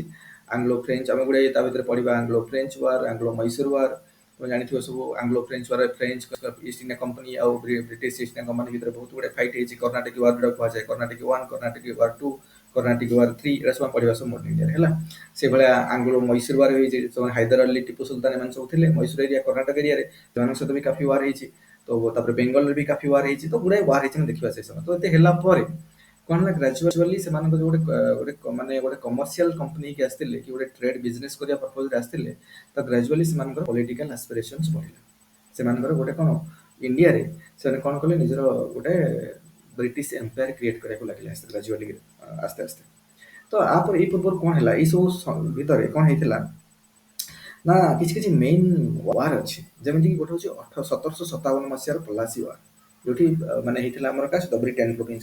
କାରଣ ଏଇ ମାନେ ମେନ୍ ମେନ୍ ତିନିଟା ଏରିଆ ବହୁତ ଇମ୍ପୋର୍ଟାଣ୍ଟ ଥିଲା। ଗୋଟେ ହଉଛି ବେଙ୍ଗଲ ଏରିଆ, ଆଉ ଗୋଟେ ମାଡ୍ରାସ ଏରିଆ, ଆଉ ଗୋଟେ ବମ୍ବେ ଏରିଆ। ତ ବେଙ୍ଗଲ ଏରିଆରେ ଗ୍ରାଜୁଆଲି ଏଇ ସବୁ ଏରିଆ ମାନଙ୍କରେ ସେମାନଙ୍କର ପ୍ରୋଭିନ୍ସ ଗଢି ଉଠିଲା, ବା ସେମାନଙ୍କର ଏଷ୍ଟାବ୍ଲିଶମେଣ୍ଟ ବହୁତ ଷ୍ଟ୍ରଙ୍ଗ ହେଉଥିଲା। କାହାର, ବ୍ରିଟିଶ ଲୋକମାନଙ୍କର। ତ ବ୍ରିଟିଶ ଆମେ ତା ଭିତରୁ ସବୁଠୁ ପ୍ରୋମିନେଣ୍ଟ ଥିଲା ବେଙ୍ଗଲ ଏରିଆ। ଆଉ ସବୁଠୁ ଯୋଉ ବେଙ୍ଗଲ ଏରିଆ କୁହାହଉଛି, ବେଙ୍ଗଲ ଏରିଆ ହଉଛି ବର୍ତ୍ତମାନର ଆମର ୱେଷ୍ଟ ବେଙ୍ଗଲ, ବର୍ତ୍ତମାନ ବାଂଲାଦେଶ, ଓଡିଶା, ବିହାର ଆଉ ଆସାମର କିଛି ଏରିଆ, ଏଗୁଡା ସବୁ ମିଶିକି ସେ ସମୟରେ ବେଙ୍ଗଲ ପ୍ରୋଭିନ୍ସ ଥିଲା। ତାପରେ ବି ମିଆଁମାର ବି ଥିଲା ବେଙ୍ଗଲ ପ୍ରୋଭିନ୍ସ ଅଣ୍ଡରରେ। ମିଆଁମାର 1935 ମସିହାରେ ଅଲଗା ହେଲା, ତ ମିଆଁମାର ବି ଥିଲା ହେଲା। ଏଇ ସବୁ ଗୁଡାକ ହେଇକି ଆମର ବେଙ୍ଗଲ ପ୍ରୋଭିନ୍ସ ଥିଲା। ବୁଝିହେଉଛି। ତ ବହୁତ ଗୋଟେ ବଡ଼ ପ୍ରୋଭିନ୍ସ ଥିଲା, ଏଇ ଏରିଆଟା ତାଙ୍କର ବହୁତ ପ୍ରଫିଟେବୁଲ ଏରିଆ ଥିଲା, ତ ଏଇଟା ତାଙ୍କର ମେନ୍ ସେଟଲମେଣ୍ଟ ଥିଲା ବ୍ରିଟେନ ଲୋକଙ୍କର। ଆଉ ଏଇ ସମୟରେ ସେଇ ସମୟରେ କେମିତି ଆସିଲା ତାର ବି କାହାଣୀ ଆମେ ପଢିବା ପଲାସି ୱାରରେ 1757 ମସିହା। ତାପରେ 1764 ମସିହାରେ ହେଇଥିଲା କଣ ବକ୍ସାର ୱାର ହେଲା, ବକ୍ସାର ଯୁଦ୍ଧ। ତ ଏଇ ସବୁ ଯୁଦ୍ଧ ହେଲା ପରେ ସେ ଯେଉଁମାନେ ହାରିଗଲେ, ଇଣ୍ଡିଆନ ରୁଲର୍ସ ମାନେ ଯେତେବେଳେ ହାରିଗଲେ, ତ ତାଙ୍କର ଷ୍ଟ୍ରଙ୍ଗ ହୋଲ୍ଡ ହେଇଗଲା ଏଇସବୁ ଏରିଆ ମାନଙ୍କରେ। ତ ସେମାନେ କଣ ହେଲା ପଲିଟିକାଲ ଚାଲିଲା, ସିଚୁଏସନ ଚାଲିଲା। ତ ବକ୍ସାର ୱାର ହେଇଥିଲା, ଆମେ ପଢିବା 1764 ମସିହାରେ ଗୋଟେ ବକ୍ସାର ୱାର ହେଇଥିଲା। ବକ୍ସାର ୱାରରେ ହାରିଗଲା ପରେ ବି ଇଣ୍ଡିଆର ଯୋଉ ସବୁ ରୁଲର୍ସ ମାନେ ବେଙ୍ଗଲର ରୁଲର୍ସ ହେଲେ, ସେମାନେ ଅବଧର ଜଣେ ରୁଲର୍ସ ଥିଲେ, ମୁଗଲ ଏମ୍ପାୟାର ହେଇଥିଲେ, ଶାହ ଆଲମ ଟୁ ଥିଲେ। ତ ଏମାନେ ସବୁ ମିଶିକି ଲଢିଥିଲେ, ସେମାନେ ମିଶିକି ଲଢିଲା ପରେ ସବୁ ହାରିଗଲେ। ହାରିଗଲା ପରେ ଇଏ କଣ କଲେ ନା ମୁଗଲ ଏମ୍ପାୟାରଙ୍କଠୁ ଲେଖିକି ଆଣିଲେ ହେରି ଯେ ବର୍ତ୍ତମାନ ଆମକୁ ତମେ କଣ କରିବ ନା ବେଙ୍ଗଲ ଏରିଆର ମାନେ ବେଙ୍ଗଲ ପ୍ରୋଭିନ୍ସ ଯୋଉଟା ଏଇ ସମୟରେ କୁହାଯାଉଥିଲା, ବେଙ୍ଗଲ ଏରିଆର ସମ୍ପୂର୍ଣ୍ଣ ଦିବାନୀ ରାଇଟଟା ଆମକୁ ତମେ ଦବ। ଦିବାନୀ ରାଇଟଟା ମାନେ କାରଣ ବର୍ତ୍ତମାନ ଯେମିତି ବହୁତ ସୋର୍ସ ଆସିଲାଣି ଇନକମର, ସେତେବେଳେ ଯେତେ ନଥିଲା, ସେତେବେଳେ ଏଗ୍ରିକଲଚରକୁ ଟ୍ୟାକ୍ସ ଲଗାଉଥିଲେ ରାଜାମାନେ। ଯୋଉ ଏଗ୍ରିକଲଚର ଆକ୍ଟିଭିଟି ସବୁ ହଉଥିଲା, ମାନେ ତମେ ଯେତିକି ପ୍ରଡ୍ୟୁସ କଲ ତାର କିଛି ଅଂଶ ତମେ କଣ ଦବ ରାଜାଙ୍କୁ ଦବ, ଟ୍ୟାକ୍ସ ଆକାରରେ ଦବ ହେଲା, ରିଭିନ୍ୟୁ ସେଟା କୁହାଯାଏ, ରିଭିନ୍ୟୁ କଲେକ୍ସନ କୁହାଯାଏ। ତେଣୁ କହିଲେ ସେଇ କଲେକ୍ସନର ଦାୟିତ୍ୱଟା ତମେ ଆମକୁ ଦବ। କାହାକୁ ବେଙ୍ଗଲ ଏ ସମୟ ରବର୍ଟ କ୍ଲାଇଭ ଥିଲେ ଆର ମାନଙ୍କର କିଏ ବ୍ରିଟିଶ ଇଷ୍ଟ ଇଣ୍ଡିଆ କମ୍ପାନୀର ଗଭର୍ଣ୍ଣର ଥିଲେ ରବର୍ଟ କ୍ଲାଇଭ। ତେଣୁ ସେ କଣ କଲେ ନା ସେ କହିଲେ ଯେ ତମେ ମାନେ ଆମକୁ କଣ କରିବ ନା ସେ ଶାହ ଆଲମ ଟୁ, କାରଣ ମୁଗଲ ଏମ୍ପାୟାର ଏଇ ସମୟରେ ଶାହ ଆଲମ ଟୁ ଥିଲେ। ଗ୍ରାଜୁଆଲି ଜାହାଙ୍ଗୀର ତାଙ୍କର ଏମିତି ଯାଇ ଶାହ ଆଲମ ଟୁ ପାଖରେ ଆସି ପହଞ୍ଚିଗଲା, ଯେତେବେଳେ 1764 କଥା କହୁଛି। 1764 ମସିହାରେ ଯେତେବେଳେ ସିଏ ଥିଲେ, ସେ କଣ କଲେ ନା କହିଲେ ଯେ ଠିକ ଅଛି ତମେ ହାରି ଯାଇଛନ୍ତି ମାନିବାକୁ ବାଧ୍ୟ। ତେଣୁ ସେ କଣ କଲେ ତାଙ୍କୁ ଦେଲେ, ମାନେ ଇଏ ବର୍ତ୍ତମାନ କଣ କରିବେ ନା ଏମାନେ କଲେକ୍ସନ କରିବେ ସବୁ ରିଭିନ୍ୟୁ କଲେକ୍ସନ କରିବେ। ରିଭିନ୍ୟୁ ମାନେ ଟ୍ୟାକ୍ସ କଲେକ୍ସନ କରିବେ, ଯୋଉ କୃଷି କାମ ହଉଛି ସବୁ ଏଗ୍ରିକଲଚର ହଉଛି ଆକ୍ଟିଭିଟିଜ ହଉଛି, ତାର ଟ୍ୟାକ୍ସ ସେମାନେ କଲେକ୍ସନ କରିବେ। କଲେକ୍ସନ କରିକି କିଛିଟା ଗୋଟେ ଫିକ୍ସଡ ପୋର୍ସନ ମାନେ କିଛିଟା ଅଂଶ ସିଏ ଶାହ ଆଲମକୁ ଦେବେ, ମାନେ ମୁଗଲ ଏମ୍ପାୟାରକୁ ଦେବାକୁ ପଡିବ ନା, କିଛିଟା ଗୋଟେ ଫିକ୍ସଡ ଆମାଉଣ୍ଟର ଦେବେ। ଆଉ ବାକି ଯାହା ଏମାନେ ହେଲେ ଏମାନଙ୍କର ସବୁ। ଏମାନେ କଣ କଲେ ତାଙ୍କୁ ତ କିଛି ଅଳ୍ପ ଫିକ୍ସ ଆମାଉଣ୍ଟ ଗୋଟେ ବନେଇଦେଲେ, ସେଇ ଫିକ୍ସ ଆମାଉଣ୍ଟ ପ୍ରତିବର୍ଷ ଦେଲେ, କିନ୍ତୁ ଇଏ ଯେତେ ପାରିଲେ ସେତେ ମାନେ ହାଇ ଟ୍ୟାକ୍ସ ଲଗେଇଲେ ସବୁ। ହାଇ ଟ୍ୟାକ୍ସ ଲଗେଇଲେ କାରଣ ଚାଷବାସ କଥା ସବୁବେଳେ ତ ଠିକ ହବନି ନା, କେତେବେଳେ ମରୁଡି ପଡିଗଲା, କେତେବେଳେ ଫ୍ଲଡ ହେଇଗଲା, ଡ୍ରଟ୍ ହେଇଗଲା, କି କଣ ହେଲା ଠିକ ସେ ହେଇପାରିଲାନି, ତ ସବୁବେଳେ ତମେ ତ କରିପାରିବନି ନା। ତେଣୁ ସେ ବହୁତ ଗୁଡେ ମାନେ କଣ ବହୁତ ଗୁଡେ ପଲିସି ଲଗେଇଥିଲେ, ଜମିଦାରୀ ସିଷ୍ଟମ ଏଥିରେ ଲାଗିଥିଲା, ଆମର ଜମିଦାରୀ ସିଷ୍ଟମ ବେଙ୍ଗଲ ପ୍ରୋଭିନ୍ସରେ ଆମର ସବୁ ଜମିଦାରୀ ସିଷ୍ଟମ ଚାଲିଥିଲା। ତ ଜମିଦାରୀ ମାନେ କଣ, ଜମିଦାର ମାନଙ୍କୁ ଦାୟିତ୍ୱ ଦେଇଥିଲେ ତମେ ଟ୍ୟାକ୍ସ କଲେକ୍ସନ କରିବ। ଏଇଟା ସବୁ ଆମେ ପରେ ଡିସ୍କସନ କରିବା ମଡର୍ନ ଇଣ୍ଡିଆନ, ଖାଲି ଜଷ୍ଟ ଖାଲି କହିଦଉଛି ଟ୍ୟାକ୍ସ କଲେକ୍ସନ କରିବାର ଦାୟିତ୍ୱ ତାଙ୍କୁ ଦେଇଥିଲେ। ଦେଲେ ସେମାନେ ଜମିଦାର ଲୋକ ଗୁଡା କଣ କଲେ, ସିଏ ମାନେ ବ୍ରିଟେନ ତ ଦେବେ, ଯେତେ ଅଧିକ ମାନେ ପାରିବେ ସେତେ କଲେ। ଲୋକଙ୍କର କଣ ପ୍ରୋବ୍ଲେମ ହଉଛି କଣ ନାହିଁ, ଜମିର ଉର୍ବରତା ନଷ୍ଟ ହେଲାଣି, କଣ ଫସଲ ହବ, ଜମି ଗୁଡା ବାରମ୍ବାର କଣ ହେଲାଣି, କି ଫ୍ଲଡ ହେଇଗଲା କି ହେଲା କିଛି ଜଣା ପଡିଲାନି। ସେମାନେ କିଛି ନଜର ଦେଲେନି, ଆଉ ପୁରା ଅତ୍ୟାଚାର କରିକି ଲୋକଙ୍କୁ କଣ କଲେ ଟ୍ୟାକ୍ସ ଆଦାୟ ଷ୍ଟାର୍ଟ କଲେ। ଏଇଟା ହେଲା ଫଳରେ କଣ ହେଲା ନା ଗ୍ରାଜୁଆଲି ଜମି ଗୁଡାକ ଯୋଉ ଏଗ୍ରିକଲଚରାଲ ଲ୍ୟାଣ୍ଡ ଥିଲା, ସେଗୁଡାକ ସବୁ କଣ ହେଲା ନା ତାର ଫର୍ଟିଲିଟି କମିବାରେ ଲାଗିଲା। ତାପରେ ଲୋକ କଣ କଲେ ଅନ୍ୟ ଦେଇପାରିଲେନି, କୋଉଠି ଦେବେ, ତମେ ଲୋକଙ୍କୁ ଯାଇକି ପିଟିବ, ଆରେ ସେ ତ ମରୁଡି ପଡିଗଲା କି ମାନେ କିଛି ବନ୍ୟା ଫନ୍ୟା ହେଇଗଲା, କିଛି ତ ନାହିଁ ଫସଲ ହେଇପାରିଲାନି, ତମକୁ ଟ୍ୟାକ୍ସ କୋଉଠୁ ଆଣି ସେ ଦେବେ। କିନ୍ତୁ ଇଏ ନିଆଉ ତମେ ଦିଅ, ଇଏ କୋଉଠି ନିଆଉ ଆଣିକି ତମକୁ ଦେବେ। ଏମିତି ହେଇକି ତ ହେଇପାରିଲାନି, ତ ବହୁତ ପ୍ରୋବ୍ଲେମସ ହେଲା। ତ ଏତେ ମାତ୍ରାରେ ମାନେ ମାନେ ଅତ୍ୟାଚାର କଲେ, ଏତେ ମାତ୍ରାରେ ମାନେ ସବୁ ଲୁଣ୍ଠନ କଲେ ଇଣ୍ଡିଆକୁ ଏହି ସମୟରେ, ଯେ କୁହାଯାଏ ଯେ 1766 ମସିହାରେ ପଡିଲା ବେଙ୍ଗଲ ଫେମିନ୍। 1766 1766 ବୋଧେ ବେଙ୍ଗଲ ଫେମିନ୍, 1766 ମସିହାରେ ବେଙ୍ଗଲ ଫେମିନ୍ ବୋଧେ, ନା କେତେ ମସିହାରେ?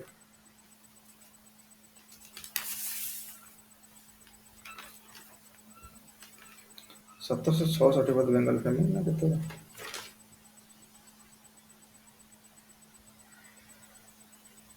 1766 ବୋଧେ, ଦେଖିଦବ ଟିକେ, ମୁଁ ଡାଉଟ 1766 ବୋଧେ। 1766 ମସିହାରେ ବେଙ୍ଗଲ ଫେମିନ୍ ହେଲା। 1769 1769 ହେଲା, 1769ରେ ବେଙ୍ଗଲ ଫେମିନ୍ ହେଲା। ତ ଲୋକ ଖାଇବାକୁ ପାଇଲେନି, କୁହାଯାଏ ଯେ ଏଇ ଯୋଉ ଫେମିନ୍ ହେଇଥିଲା କେବଳ ଲୋକ ଖାଇବାକୁ କିଛି ମିଳିଲାନି, ମାନେ କିଛି ନାହିଁ, କରିବେ କଣ, ଡ୍ରଟ୍ ହେଇଗଲା, କିଛି ଲୋକଙ୍କର ଖାଇବା ପାଇଁ ନାହିଁ, ଓଲଟି ଏତେ ଟ୍ୟାକ୍ସ ସେମାନେ ଆଦାୟ କରୁଛନ୍ତି, ଜମିଦାର ମାନେ ଅତ୍ୟାଚାର କରୁଛନ୍ତି। ତମେ ଜାଣିଥିବ ଜମିଦାର ମାନଙ୍କ ଅତ୍ୟାଚାରକୁ ନେଇକି ଗୁଡାଏ ଆମର ସବୁ ଲେଖା ହେଇଛି ନଭେଲ, ଯେମିତି 6 8 ଲେଖା ହେଇଛି, ଫକୀରମୋହନ ସେନାପତି ଲେଖିଛନ୍ତି। ଏମିତି ବହୁତ ଗୁଡେ ତାକୁ ନେଇକି ଗୋଟେ ନଭେଲ ଲେଖା ହେଇଛି। ସେଇ ସମୟ ତତ୍କାଳୀନ ସାମାଜିକ ପରିସ୍ଥିତିକୁ ନେଇକି ଲୋକମାନେ ଲେଖିବା ଷ୍ଟାର୍ଟ କରିଛନ୍ତି। ତ ଏମିତି ଅକଥନୀୟ ଅତ୍ୟାଚାର ଯେତେବେଳେ ହେଲା, ତ କିନ୍ତୁ କଥା ହେଲା ଗୋଟେ ବିରୋଧାଭାସ ସେଠି ଦେଖାଦେଲା, କି ତମେ ଏତେ ଟ୍ୟାକ୍ସ କଲେକ୍ସନ କରୁଛ, ଏତେ ସବୁ କାମ କରୁଛ, ତ ବ୍ରିଟିଶ ଇଷ୍ଟ ଇଣ୍ଡିଆ କମ୍ପାନୀ ତ ଗୋଟେ ପ୍ରଫିଟେବଲ କମ୍ପାନୀ ହେବା କଥା, ତ ବ୍ରିଟିଶ ଗଭର୍ଣ୍ଣମେଣ୍ଟକୁ ସେତିକି ପଇସା ଯିବା କଥା, ମାନେ ତାଙ୍କର ଯୋଉ ଏଇଟା ତାକୁ ମିଳିବା କଥା, ତାଙ୍କର ମାନେ ରୟାଲଟି ତାଙ୍କୁ ମିଳିବା କଥା। ତାଙ୍କର ମାନେ ପ୍ରଫିଟ୍ ଯେତିକି କଥା ମିଳିବା କଥା ତ ପ୍ରଫିଟେବଲ କମ୍ପାନୀ ହେବା କଥା। ଏତେ ଯଦି ଟ୍ୟାକ୍ସ ଆଦାୟ କରୁଛି, ଏତେ ରିଭେନ୍ୟୁ କଲେକ୍ସନ କରୁଛି, ସବୁ ହଉଛି, ତ ଏତେ କଣ ପାଇଁ ହଉନି ତାହେଲେ? କାରଣ ଏଇ ସମୟରେ କମ୍ପାନୀର ଅବସ୍ଥା ବି କିଛି ଭଲ ନାହିଁ। କମ୍ପାନୀର ଇଷ୍ଟ ଇଣ୍ଡିଆ କମ୍ପାନୀର ଅବସ୍ଥା ବି ଫାଇନାନ୍ସିଆଲ କଣ୍ଡିସନ ବି ବହୁତ ଖରାପ ଥିଲା। ଇଭିନ୍ ବି ଏଇଭଳିଆ କଣ୍ଡିସନ୍ସ ହେଲା, ସେମାନେ 69 ବେଳକୁ ସେମାନେ କଣ କଲେ ନା ମାଗିଲେ ଯେ ଆମକୁ କିଛି ଦିଅ, ମାନେ ବ୍ରିଟିଶ ସିଷ୍ଟମ ଆମକୁ ଲକ୍ଷେ ପାଉଣ୍ଡ ଖଣ୍ଡେ ଦିଅ। କାରଣ ଆମର ଯେମିତି ରୁପି, ବ୍ରିଟେନରେ ସେମିତି ପାଉଣ୍ଡ, ତେଣୁ ସେମାନେ କହିଲେ ଆମକୁ ଲକ୍ଷେ ପାଉଣ୍ଡ ଖଣ୍ଡେ ଧାର ଦିଅ, ମାନେ ଇଣ୍ଟରେଷ୍ଟରେ ଦିଅ, ସୁଧର ମାନେ ଲୋନ୍ ଦିଅ। ଏତେ କଣ୍ଡିସନ ଖରାପ ହେଇଗଲା। ତେଣୁ ବ୍ରିଟିଶ ବାଲା ଭାବିଲେ ଏ କଣ ହଉଛି ତାହେଲେ, କମ୍ପାନୀ ତ ଗୋଟେ ପ୍ରଫିଟେବଲ କମ୍ପାନୀ, ତାହେଲେ ପ୍ରଫିଟେବଲ କମ୍ପାନୀକୁ ମାନେ ଲସ୍ କରିବାକୁ ଚାହୁଁନଥିଲେ, ବ୍ରିଟିଶ ଗଭର୍ଣ୍ଣମେଣ୍ଟ ଚାହୁଁନଥିଲା, ତ କଣ ଏମିତି ପ୍ରୋବ୍ଲେମ ହଉଛି କାହିଁକି? ତାହେଲେ କମ୍ପାନୀର କାହିଁକି ଏତେ ଆର୍ଥିକ ଅବସ୍ଥା କାହିଁକି ଖରାପ ହେଲା? ପ୍ରଥମ ଆର୍ଥିକ ଅବସ୍ଥା ଖରାପର ମୁଖ୍ୟ କାରଣ ହଉଛି ବେଙ୍ଗଲ ଫ୍ୟାମିଲି। ବେଙ୍ଗଲ ତମେ ଏତେ ଇଏ ସବୁ ଅତ୍ୟାଚାର କରିଛନ୍ତି ଯେ ଆଉ ତ କିଛି ଲୋକଙ୍କର ନାହିଁ, ଲୋକ ହିଁ ନିଜେ ଖାଇବାକୁ ପାଉନାହାନ୍ତି, ଲୋକ କୋଉଠୁ ତମକୁ ଟାକ୍ସ ଦେବେ, ବୁଝିଲା। ତାପରେ ସେକେଣ୍ଡ କଥା ହେଲା, ଏଠି ଏତେ ଆଗରୁ ବି କଲେକ୍ସନ ଯୋଉ ହଉଥିଲା, କଲେକ୍ସନ ହେଲା ଫଳରେ କଣ ହେଲା ନା, ଯୋଉ ଅଫିସର୍ସ ମାନେ ଥିଲେ, କାରଣ ଇଷ୍ଟ ଇଣ୍ଡିଆ କମ୍ପାନୀ ଯୋଉ ଥିଲା, ଇଷ୍ଟ ଇଣ୍ଡିଆ କମ୍ପାନୀର କୋଉ ଭଳିଆ କଣ୍ଡିସନ କେମିତି ଥିଲା ଦେଖ, ଇଏଟା ଇଷ୍ଟ ଇଣ୍ଡିଆ କମ୍ପାନୀ ଯୋଉ ଥିଲା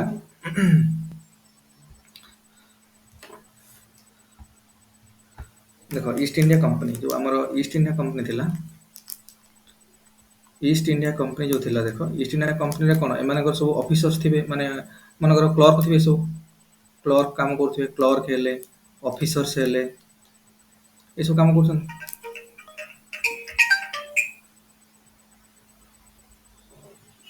ଗୋଟେ ମିନିଟ୍। କ୍ଲର୍କ ହେଲେ, ଅଫିସର୍ସ ହେଲେ,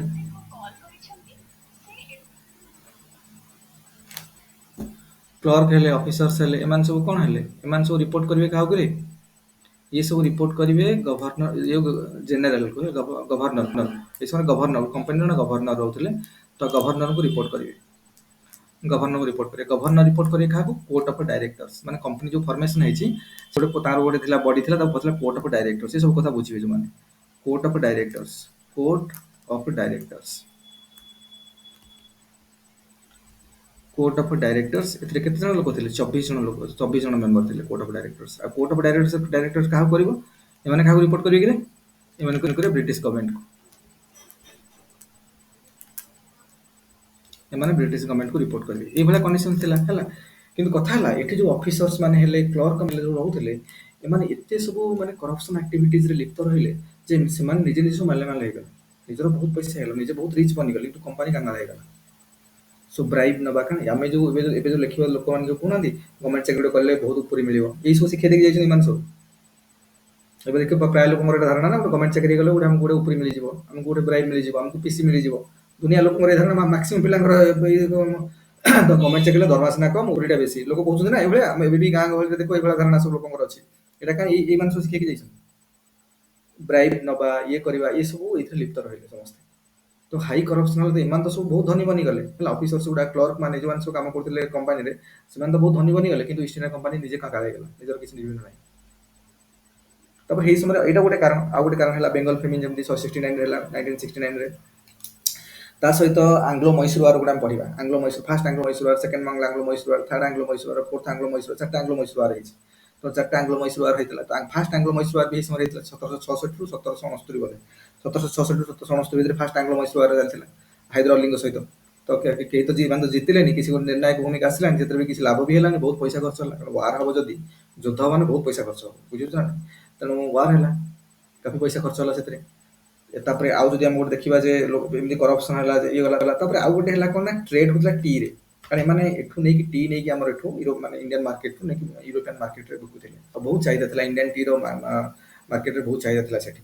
किंतु सेही समय डच माने ताଙ୍କର टी बिकिया स्टार्ट कले सेठी, मार्केट को ସେମାନେ ବି ଅକୁପାଇ କରିନେଲେ। ତ ଏମାନଙ୍କର ଯୋଉ ପ୍ରଫିटेबल ବିଜନେस ଥିଲା टी, ସେଥିରୁ ଏତେ ବି ପ୍ରଫିट्स ୟୁରୋपिଆନ୍ ମାର୍କେଟ ରେ ମିଳିଲାନି, କାରଣ ଡଚ୍ ମାନେ टी ସେଠି ତାଙ୍କର ସେଲିଂ କରିବା ଷ୍ଟାର୍ଟ କରିଦେଲେ।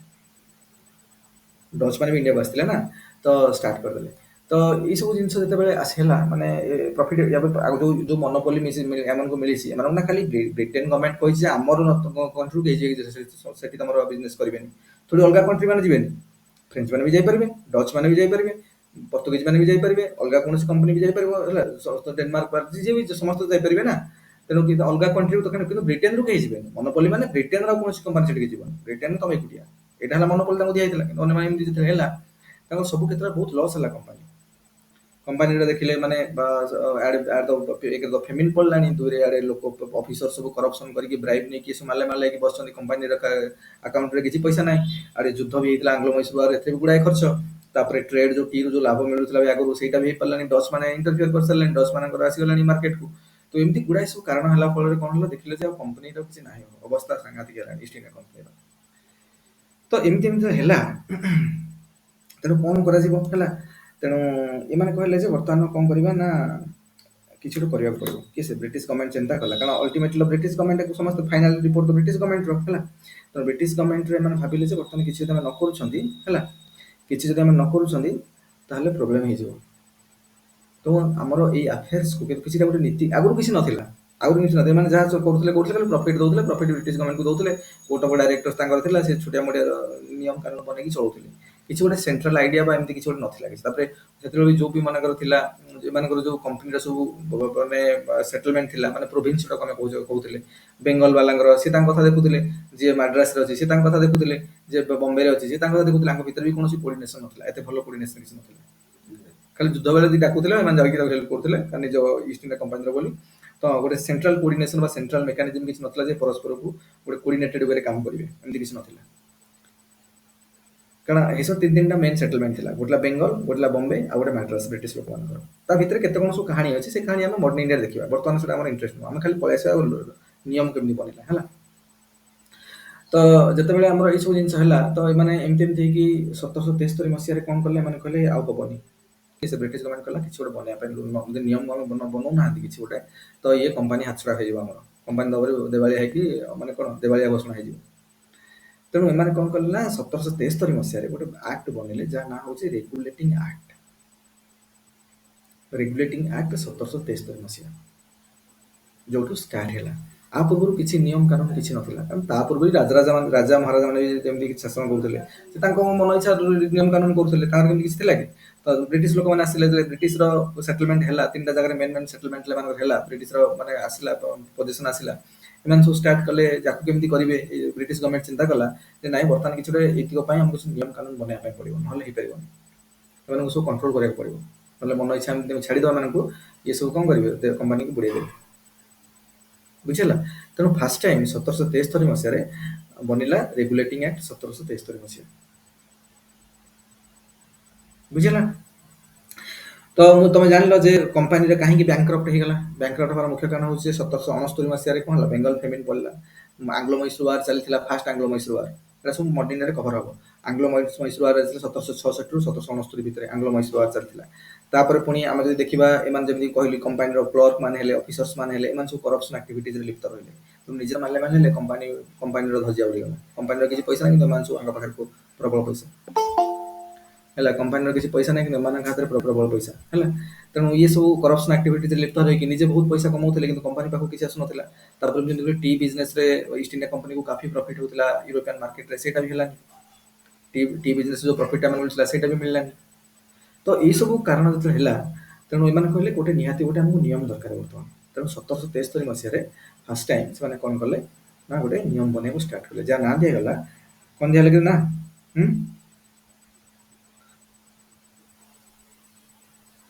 जार ना कौन दिया लगे रे जार ना दिया गला रेगुलेटिंग एक्ट 1773 मसीह रेगुलेटिंग एक्ट 1773 रेगुलेटिंग एक्ट अच्छा मुझे कहूँ समस्त वॉइस क्लियर आसुना क्या आसुनी अरे वॉइस समस्त क्लियर आसुची कि आज्ञा क्लियर अच्छा अच्छा जदि वॉइस का क्लियर आसु नथियो मते कहबो कारण तो सब नेट भी ठीक अछि वर्तमान तेणु रेगुलेटिंग एक्ट 1773 मसिया ड्राफ्ट कर हला वर्तमान हला तो कोन हला देखिबा सेथिरे मेन मेन कोन थिला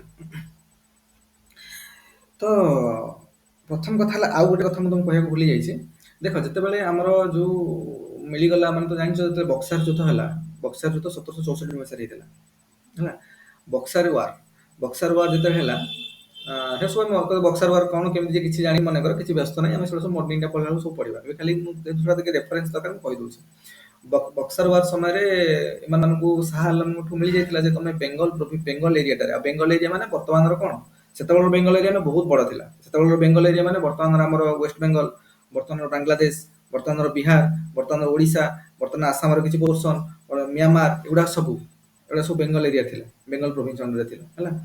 ତେଣୁ ସେମାନେ ଶାହ ଆଲମ ଥିଲେ ସେତେବେଳେ। ତ ଶାହ ଆଲମ କହିଲେ ଯେ ତାଙ୍କୁ ଦେଇଥିଲେ ରାଇଟ୍ ଯେ ତମେ ଦିୱାନୀ କଲେକ୍ସନ କରିବ। ଦିୱାନୀ ମାନେ ରିଭିନ୍ୟୁ କଲେକ୍ସନ କରିବ। ରିଭିନ୍ୟୁ ମାନେ ଟ୍ୟାକ୍ସ କଲେକ୍ସନ କରିବ, ଯୋଉ ଆମର ସବୁ ଏଗ୍ରିକଲଚର ଆକ୍ଟିଭିଟି ଯୋଉ ହଉଛି, ଯୋଉମାନେ ସବୁ କ୍ରପ କଲ୍ଟିଭେସନ କରୁଛନ୍ତି, ତ ସେମାନଙ୍କୁ କିଛିଟା ସେମାନେ ସବୁ ଦେବେ, ଇଏକୁ ଦେବେ। ତେଣୁ ସେଇଟା ତମେ କରିବ। ତେଣୁ କଥା ହେଲା ସେତେବେଳେ କିନ୍ତୁ ଗଭର୍ଣ୍ଣର ବି ତ ଥିଲେ ନା, ବେଙ୍ଗଲର ଗଭର୍ଣ୍ଣର ଥିଲେ। ତେଣୁ ବେଙ୍ଗଲର ଜଣେ ବା ବେଙ୍ଗଲର ନବାବ ଥିଲେ, ତାଙ୍କୁ ଗଭର୍ଣ୍ଣର କଣ ନବାବ କୁହାଯାଉଥିଲା। ତ ବେଙ୍ଗଲର ନବାବ ଥିଲେ।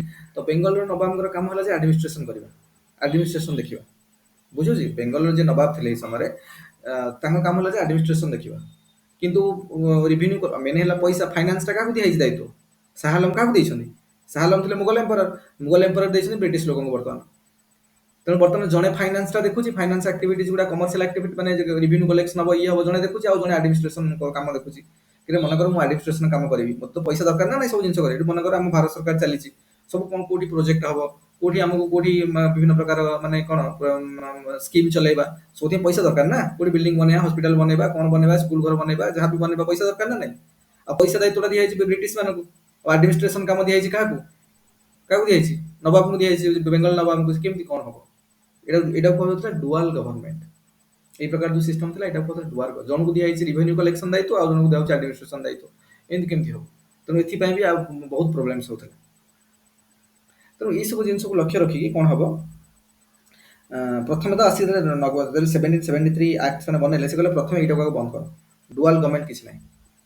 ଡୁଆଲ ଗଭର୍ଣ୍ଣମେଣ୍ଟ କିଛି ନାହିଁ। ସେମାନେ କଣ କଲେ ନା, ପ୍ରଥମେ ଯେ ନବାବ ଥିଲେ ବେଙ୍ଗଲର, ତାଙ୍କୁ କହିଲେ ପେନସନ ନିଅ, ତମର ଆଉ କିଛି କାମ ନାହିଁ, ତମ ପେନସନ ନେଇକି ବସିଯାଅ, ତମକୁ ମାସକୁ ମାସ ଏତିକି ଟଙ୍କା ଦିଆହେଇଯିବ, ତମେ ଯାଇକି ତମ ଫ୍ୟାମିଲି ଚଳେଇକି ଚଳ, ତମର ଆଉ ଏଥିରେ ତମର ଆଡମିନିଷ୍ଟ୍ରେସନ, ରିଭିନ୍ୟୁ ଏସବୁ ଆମ ଦାୟିତ୍ୱ ବର୍ତ୍ତମାନ।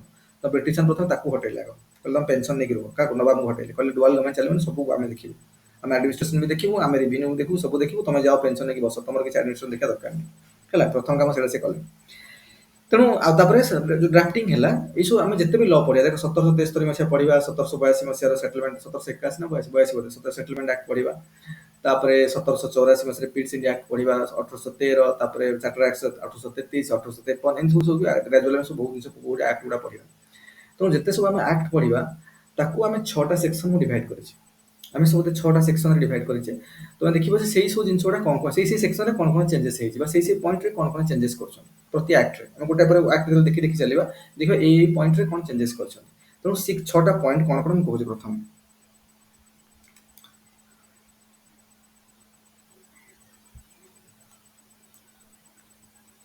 ଆଉ 6ଟା ପଏଣ୍ଟ କଣ କଣ ଦେଖ। ସେ 6ଟା ବେସିକ ପଏଣ୍ଟ ଉପରେ ଫୋକସ କଲେ, 6 ବେସିକ ପଏଣ୍ଟ ଉପରେ ଫୋକସ କଲେ।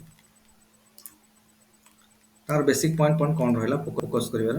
ବେସିକ ପଏଣ୍ଟ କଣ ରହିଲା ଦେଖ, କଣ କଣ ରହିଲା। ଏକରେ ସେମାନେ କହିଲେ ଯେ, ପ୍ରଥମେ ଦେଖିଲେ ଯେ ଟ୍ରେଡ୍ ମନୋପୋଲିରେ ଚେଞ୍ଜ ହଉଛି କି। ପ୍ରଥମେ ହେଲା ଆମେ ଦେଖିବା ଟ୍ରେଡ୍ ମନୋପୋଲି, ଯୋଉ ଲ ଆମେ ବନେଇବା ସେଥିରେ ଦେଖିବା ଟ୍ରେଡ୍ ମନୋପୋଲିରେ କିଛି ଚେଞ୍ଜ କରିଛନ୍ତି କି। ଟ୍ରେଡ୍ ମନୋପୋଲି ପ୍ରଥମ କଥା ହେଲା ସେଇଟା, ଟ୍ରେଡ୍ ମନୋପୋଲି। ସେକେଣ୍ଡରେ ଆମେ ଦେଖିବା କଣ, control of company, control of company, control of company, control of company. 3 number ଆମେ ଦେଖିବା ଆଡମିନିଷ୍ଟ୍ରେସନ, ଆଡମିନିଷ୍ଟ୍ରେସନ କିଛି ଚେଞ୍ଜ କରିଛନ୍ତି କି ହେଲା, ଆଡମିନିଷ୍ଟ୍ରେସନ, ଆଡମିନିଷ୍ଟ୍ରେସନ ଅଣ୍ଡରରେ 3 ନମ୍ବର। 4 ନମ୍ବର ଆମେ ଦେଖିବା କଣ, ସେଣ୍ଟ୍ରାଲ ଲେଜିସ୍ଲେଚର, ଏଇଟା ୟା ଅଣ୍ଡରରେ ବି ଆସିବ, ଖାଲି ଲେଖିଦେଉଛୁ ଅଲଗା। Central legislature, central legislature. 4 number ଗଲା। 5 ନମ୍ବର ହେଉଛି provincial legislation, provincial, provincial legislature. ଆଉ 6 ନମ୍ବର ଆମର ହେଉଛି କଣ, ରେଭିନ୍ୟୁ, ରିଭିନ୍ୟୁ କଲେକ୍ସନରେ କିଛି ଚେଞ୍ଜ ହେଉଛି ନାହିଁ। ତ ଏଇ ଯୋଉ 6ଟା ହେଲା ନା, ଆମେ ଯୋଉ ଲକୁ ବି ଦେଖିବା, ଯେତେ ଲ ସବୁ ଡ୍ରାଫ୍ଟିଂ ହବ ନା ହେଲା, ଆମେ ସବୁ ଲ ଗୁଡାକ ଏଇ ହେଡରେ ସବୁ ଡିସ୍କସନ କରିବା। ଆଚ୍ଛା, ତାଙ୍କର ଟ୍ରେଡ୍ ମନୋପୋଲି କିଛି ଚେଞ୍ଜ କରୁଛନ୍ତି କି, ସେଣ୍ଟ୍ରାଲ କଣ୍ଟ୍ରୋଲ ଅଫ୍ କମ୍ପାନୀ। କଣ 6 ନମ୍ବରଟା ରିଭେନ୍ୟୁ, ରିଭେନ୍ୟୁ, ରିଭେନ୍ୟୁ, ରିଭେନ୍ୟୁ ସେଇଟା, ରିଭେନ୍ୟୁ। ଆଚ୍ଛା, ଆମେ ଏଇ 6ଟା ହେଡରେ ଆମେ ଡିସ୍କସନ କରିବା ଯେ ଟ୍ରେଡ୍ ମନୋପୋଲିରେ କିଛି ଚେଞ୍ଜ କରିଦେଉଛନ୍ତି କି, कंपनी जो कंट्रोल ऊपर किसी ता मेकानिज्म की चेंज कले कि एडमिनिस्ट्रेशन रे की चेंज कले कि सेंट्रल लेजिस्लेचर किसी चेंज होला प्रोविंशियल लेजिस्लेचर किसी चेंज कले कि रिवेन्यू कलेक्शन रे कोन कोन चेंज कले एई सब जिंसडा हम प्रति एक्ट रे देखिबा हमकू जते एक्ट अछि ताकू बुझिबारे बा मन रखिबारे बहुत इजी हो बुझिला तो प्रथम हम स्टार्ट करिया कोन 1773 एक्ट तापर कोन हला देखो तो कौन कौन से प्रथम कले तो प्रथम देखिए ट्रेड मोनोपोली जो 1773 एक्ट आसिला government of India sorry regulating act 1773 regulating act 1773 regulating act 1773 देख तुम पाखे जो बही थी तुम देख तुम भावे एम ज्ञान अच्छी ना से रेफर कर जो फीचर्स गुड़ाक अच्छी देख कौन कौन तो से प्रथम कौन कले देख मुझे तुमको जमी कहि तुम मिलेब जाकि तो जो पॉइंट गुड़ा लिखाई कारण से पॉइंट गुड़ा तुम मन रही कन्फ्यूजन कारण जो गोटे पढ़ दुटा तीन चार्टा पांचटा छटा सब एक्ट कल गुड़ा कौन कन्फ्यूजन होती है टाइप मन रखिले हमको कन्फ्यूजन कम हम कन्फ्यूजन हम है केमती मन रखियो देख प्रथम आम कौन करवा ना ट्रेड मोनोपोली कथा देखा अच्छा ट्रेड मोनोपोली की चेंज कर कारण जो British East India Company formation है से रानी एलिजाबेथ थे रानी एलिजाबेथ ट्रेड मोनोपोली दे परमिशन देते ट्रेड मोनोपोली माने केप ऑफ गुड होप पूर्व को आउ Strait of Magellan Cape of Good Hope जोटा कि आफ्रिका टीप रे अच्छी जोटा हूँ कौन स्ट्रेट ऑफ मागेलान जोटा अच्छी कौन साउथ अमेरिका चिली पाखे साउथ अमेरिका टीप रे तो से कहले केप ऑफ मागेलान पश्चिम को आउ केप ऑफ गुड होप पूर्व को है जिते देश अच्छी से बर्तमान तुम ट्रेड मोनोपोली आ भर इंडिया गोटे देश भी आम अच्छी तेणु इंडिया भी तुम ट्रेड मोनोपोली रहा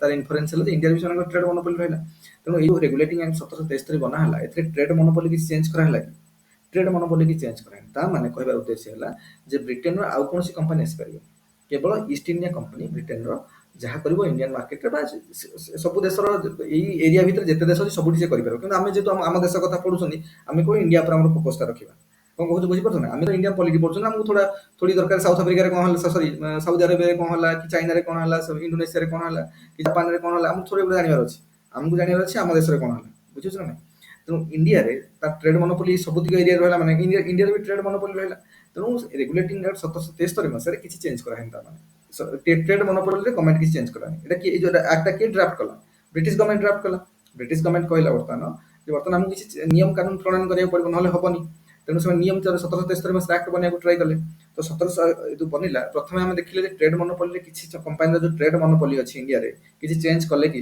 एक्ट रे किसी चेंज कले माने एबे भी ब्रिटिश ईस्ट इंडिया कंपनी ही इंडियन मार्केट रे पूरा ट्रेड कर परिबो एकुटिया माने अलग देश लोक आसी परिबे किंतु ब्रिटेन नु के आसीबे बुझो ना ब्रिटेन रे केवल ईस्ट इंडिया कंपनी करिबो एटा क्लियर हैला पॉइंट ता माने 1773 मसीहा एक्ट रे एटा कि चेंज हैला तापर देखिया कंट्रोल ऑफ कंपनी रे कोन चेंज कराला कंट्रोल ऑफ कंपनी रे हमर कोन थिला आगु देखो मुझे जेमति कहली बर्तमान हम देखले ट्रेड मोनोपोली की चेंज हैलानी प्रथम पॉइंट ला ट्रेड मोनोपोली रे किछि चेंज करायनी ट्रेड मोनोपोली रे किछि चेंज करायनी ट्रेड मोनोपोली माने कोन हम कहि देली तेनु किछि कंफ्यूजन हबार नै तेनु ट्रेड मोनोपोली रे किछि चेंज हैलानी एटा रहला जेमति सेमति अछि दुई रे हम देखिया बर्तमान कोन दुई रे हैला कोन ना दुई रे हम देखिबा जे कंट्रोल ऑफ कंपनी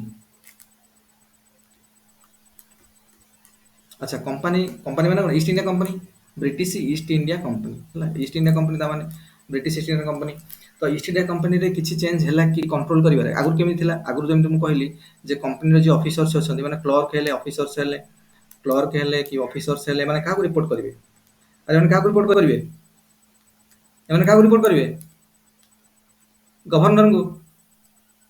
गवर्नर काहा को रिपोर्ट करिवे board of control board of directors को बोर्ड ऑफ डायरेक्टर्स केते जण मेंबर अछन बोर्ड ऑफ डायरेक्टर्स रे अरे केते जण इनु कले ना केते 24 जण मेंबर आ बोर्ड ऑफ डायरेक्टर्स काहा को रिपोर्ट करिवो ब्रिटिश गवर्नमेंट को रिपोर्ट करिवे माने तो एथरे किसी चेंज नाही ये तांको रिपोर्ट करबा गवर्नर रिपोर्ट करबा आंको ये माने रिपोर्ट करे ब्रिटिश गवर्नमेंट को तेनो एटा पूरा कंपनी रो कंट्रोल एबला चलछि बर्तमान ए जो बोर्ड ऑफ कंट्रोल माने सब देखुथिले बोर्ड ऑफ कंट्रोल माने एमन सब देखुथिले कोन ए माने रेवेन्यू साइड टा भी देखुथिले पॉलिटिकल साइड टा भी दुटा में देखुथिले कारण कोन देखुथिले माने कमर्शियल एक्टिविटी वाला देखुथिले पॉलिटिकल अफेयर्स भी देखुथिले कमर्शियल एक्टिविटीज କାରଣ ଆଗରୁ କମ୍ପାନୀ ଗୋଟେ କମର୍ସିଆଲ ଏଣ୍ଟିଟି ଥିଲା, ତାପରେ ପଲିଟିକାଲ ଆସ୍ପିରେସନ ଆସିଲା, ତେଣୁ କମର୍ସିଆଲ ଆକ୍ଟିଭିଟିଜ ମାନେ ଦେଖୁଥିଲେ, ତାପରେ ତାପରେ କଣ କିରେ ପଲିଟିକାଲ ଆଫେୟାର୍ସ ଗୁଡ଼ା ବି ଦେଖୁଥିଲେ, ପଲିଟିକାଲ ଜିନିଷ ବି ଦେଖୁଥିଲେ, ପଲିଟିକାଲ ଆଫେୟାର୍ସ ବି ଦେଖା ହବ, ମାନେ ପଲିଟିକାଲ କୋଉଠି ଯୁଦ୍ଧ ଫୁଦ୍ଧ ହବ, କାହାକୁ ଆକ୍ୟୁର କରିବେ, କଣ କରିବେ, ଏସବୁ ପଲିଟିକାଲ ଜିନିଷ ଗୁଡାକ। କମର୍ସିଆଲ ମାନେ କୋଉଠି ରେଭିନ୍ୟୁ କଲେକ୍ସନ ହବ, କଣ ହବ, କେତେ ଟ୍ରେଡ୍ ହବ, କୋଉଠି ହବ, ଏଗୁଡ଼ା ସବୁ ଦେଖୁଥିଲେ ହେଲା, କେତେ ବିଜନେସ କଣ ହେଲା, ଏ ସବୁ ଗୁଡାକ କିଏ ଦେଖୁଥିଲା, କୋର୍ଟ ଅଫ ଡାଇରେକ୍ଟର ଦେଖୁଥିଲା, ଅଲ୍ଟିମେଟଲି ମାନେ ବ୍ରିଟିଶ ଗଭର୍ଣ୍ଣମେଣ୍ଟକୁ ରିପୋର୍ଟ କରୁଥିଲେ। ତେଣୁ ଏଇଭଳିଆ କଣ୍ଡିସନ ଚାଲିଥିଲା। ତେଣୁ ଏଥିରେ କିଛି ସେବେ ଯୋଉ 1773 ମସିହା ଆକ୍ଟ ବନା ହେଲା, ଏଥିରେ କିଛି ଚେଞ୍ଜ କରାହେଲା କି? ଏଥିରେ କିଛି ଚେଞ୍ଜ କରାହେଇନି, ଏଇଟା ଯେମିତି ସେମିତି ରହିଲା, ଏଥିରେ କିଛି ଚେଞ୍ଜ କରାହେଇନି କମ୍ପାନୀର, ଏଇଟା ଯୋଉଟା ଆଗରୁ ଯେମିତି ଥିଲା ସେମିତି ରଖା ହେଲା। ତାପରେ ହେଲା ଆଡମିନିଷ୍ଟ୍ରେସନ ହେଲା, ଆଡମିନିଷ୍ଟ୍ରେସନରେ କଣ କରାହେଲା ଦେଖ, ଆଡମିନିଷ୍ଟ୍ରେସନରେ ମାନେ ଚେଞ୍ଜ କରି ଲାଗିଲେ। 3 ନମ୍ବର ଆମେ ଦେଖିବା ଆଡମିନିଷ୍ଟ୍ରେସନରେ କଣ ଚେଞ୍ଜ କରାହେଲା।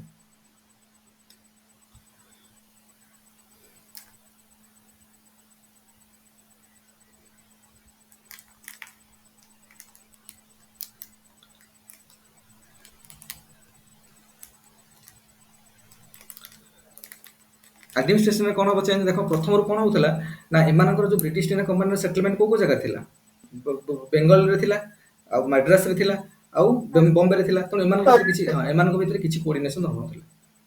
ତେଣୁ ଫାର୍ଷ୍ଟ ଟାଇମ 1773 ମସିହାରେ ଗୋଟେ ସେଣ୍ଟ୍ରାଲାଇଜଡ କଲେ।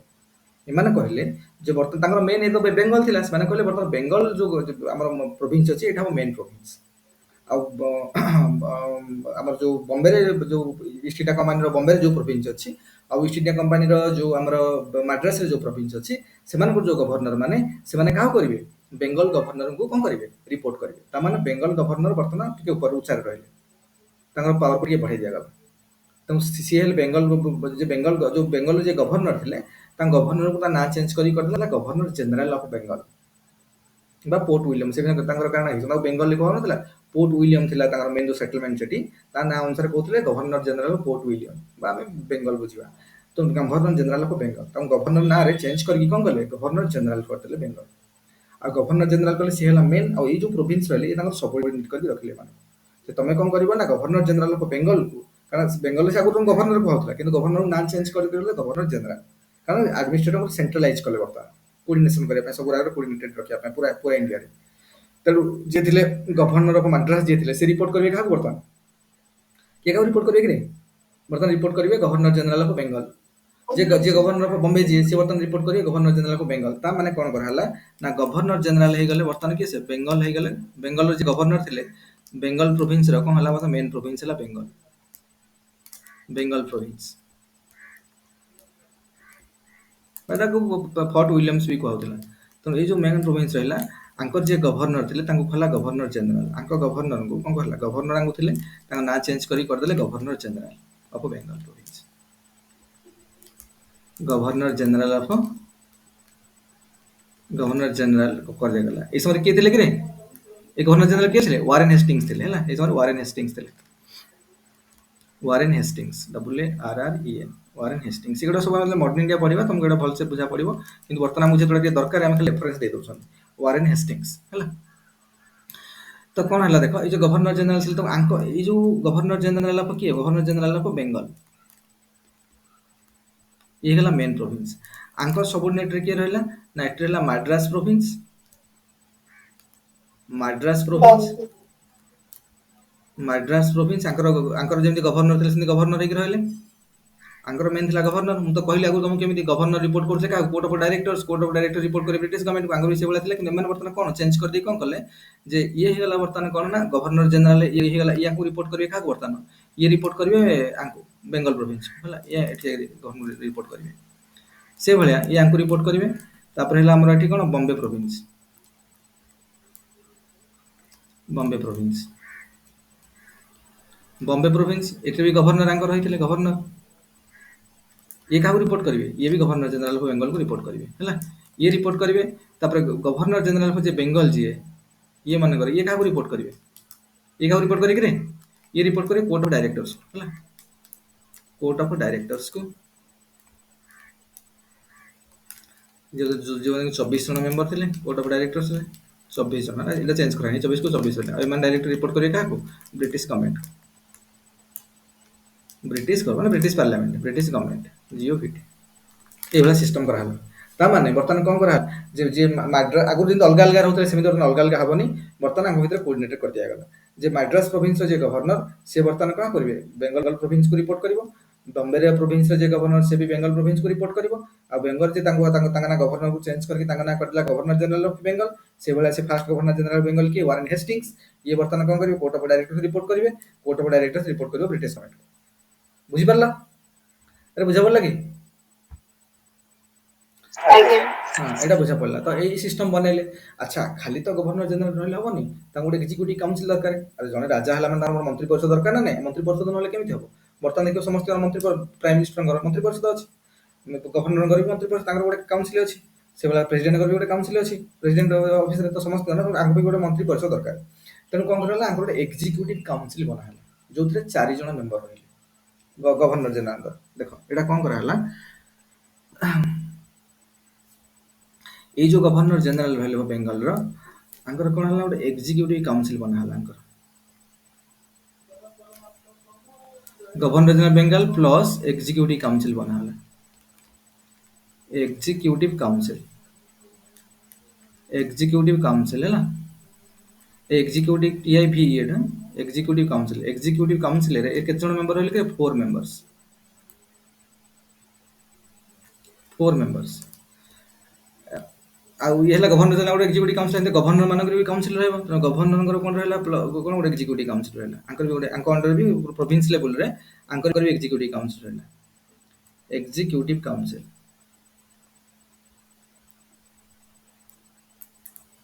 ଆଙ୍କର କେତେ ମେମ୍ବର ରହିଲେ 4 ମେମ୍ବର ରହିଲେ 4 ଜଣ ମେମ୍ବର ରହିଲେ। ଏଠି ବି ଏକ୍ଜିକ୍ୟୁଟିଭ କାଉନସିଲ ଗୋଟେ ରହିଲା।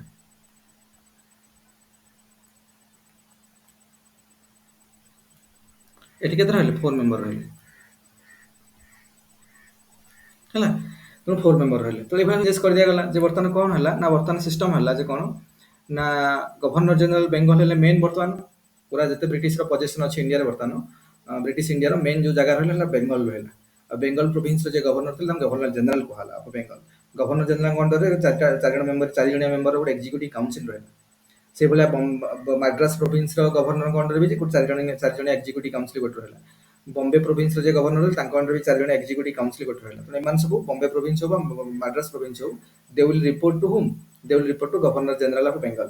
ତାଙ୍କ ଅଣ୍ଡରରେ ବି ଗୋଟେ ଏକ୍ଜିକ୍ୟୁଟିଭ କାଉନସିଲ ରହିଲା। Finally they will report to the court of directors and the court of directors will report to the British government. ଏଭଳିଆ ସିଷ୍ଟମ କରାହେଲା। କିନ୍ତୁ ଆଉ ଯାହା କୁହାଗଲା ଯେ ତମେ ଯୋଉ ଡିସିସନ ନବ ତମ ଭିତରେ ମେଜୋରିଟିରେ ଡିସିସନ ନିଆହବ। ମାନେ ଗଭର୍ଣ୍ଣର ଜେନେରାଲ ମନେକର ସେ ମନ ଇଚ୍ଛା କିଛି ଡିସିସନ ନେବେନି ମେଜୋରିଟିରେ ଡିସିସନ ନେବେ। ତାଙ୍କ ଏକ୍ଜିକ୍ୟୁଟିଭ କାଉନସିଲ ମିଶେଇକି ଡିସ୍କସନ କରିକି ମେଜୋରିଟିରେ ଡିସିସନ ନେବ। ଏଣ୍ଡ ପ୍ରୋଭିନ୍ସ ଲେଭେଲରେ ବି ସେୟା ଦିଆଯିବ। ଏଇ ଗୋଟେ ସିଷ୍ଟମ ବନାହେଲା। ତାମାନେ ଆମକୁ କଣ କରାହେଲା ନା ଆଡମିନିଷ୍ଟ୍ରେସନରେ ଚେଞ୍ଜ କରିକି ଦିଆଗଲା। ସେଣ୍ଟ୍ରାଲ ଲେଜିସ୍ଲେଚର ବି ଚେଞ୍ଜ କରାହେଲା। ସେଣ୍ଟ୍ରାଲ ଲେଜିସ୍ଲେଚର ଏଇଭଳିଆ ବନିଗଲା ସେଣ୍ଟ୍ରାଲ ଲେଜିସ୍ଲେଚର ପୁରା ବେଙ୍ଗଲ ସେଣ୍ଟର ବନିଗଲା ବର୍ତ୍ତମାନ। ଆଉ ପ୍ରୋଭିନ୍ସ ହେଲେ କିଏ ସେ ମାଡ୍ରାସ ଆଉ ବମ୍ବେ ଏମାନେ ହେଲେ ପ୍ରୋଭିନ୍ସିଆଲ ଲେଜିସ୍ଲେଚର। ଆଉ ଚେଞ୍ଜ କରାହେଲା ସେଠି ଗଭର୍ଣ୍ଣର ଜେନେରାଲ ରହିଲେ 4 ଜଣ ଏକ୍ଜିକ୍ୟୁଟିଭ କାଉନସିଲ ରହିଲେ। ଏଠି କଣ ହେଲା ଏଠି ଆମର ଗଭର୍ଣ୍ଣର ରହିଲେ ଆଉ ଏକ୍ଜିକ୍ୟୁଟିଭ କାଉନସିଲ ରହିଲେ। ଗଭର୍ଣ୍ଣର ରହିଲେ ତାଙ୍କ 4 ଜଣ ଏକ୍ଜିକ୍ୟୁଟିଭ କାଉନସିଲ ରହିଲେ 4 ଜଣିଆ ମେମ୍ବର। ବମ୍ବେ ପ୍ରୋଭିନ୍ସରେ ବି ସେୟା ଗଭର୍ଣ୍ଣର ରହିଲେ ଏକ୍ଜିକ୍ୟୁଟିଭ କାଉନସିଲ ରହିଲେ 4 ଜଣ ମେମ୍ବର। ତେଣୁ ମାନେ ସେଣ୍ଟ୍ରାଲ ଲେଜିସ୍ଲେଚର ଆଉ ପ୍ରୋଭିନ୍ସିଆଲ ଲେଜିସ୍ଲେଚର ବି ଚେଞ୍ଜ କରିଦିଆଗଲା। ବୁଝିହେଲା? ତ ଆଡମିନିଷ୍ଟ୍ରେସନ ଅଣ୍ଡର ଯୋଉ ଦିଟା ଆସୁଥିଲା ଆମର ସେଣ୍ଟ୍ରାଲ ଲେଜିସ୍ଲେଚର ଆଉ କିଏ ସେଣ୍ଟ୍ରାଲ ଲେଜିସ୍ଲେଚର ଆଉ କଣ କିରେ ହଁ ସେଣ୍ଟ୍ରାଲ ଲେଜିସ୍ଲେଚର କଣ କିଛି ଡାଉଟ ହେଲା କିରେ କୋଉଟା କୁହ? ହଁ सर एग्जीक्यूटिव काउंसिल जो 4 मेंबर रो सर हैला ये कोन बोर्ड ऑफ डायरेक्शन को माने 24 मेंबर वाला को डायरेक्ट माने कोई परिबे कि नहीं एमाने केमि कहबे एमानकर जा डिसिजन हवा एमान जणेबे काहाकू रिपोर्ट करिवे।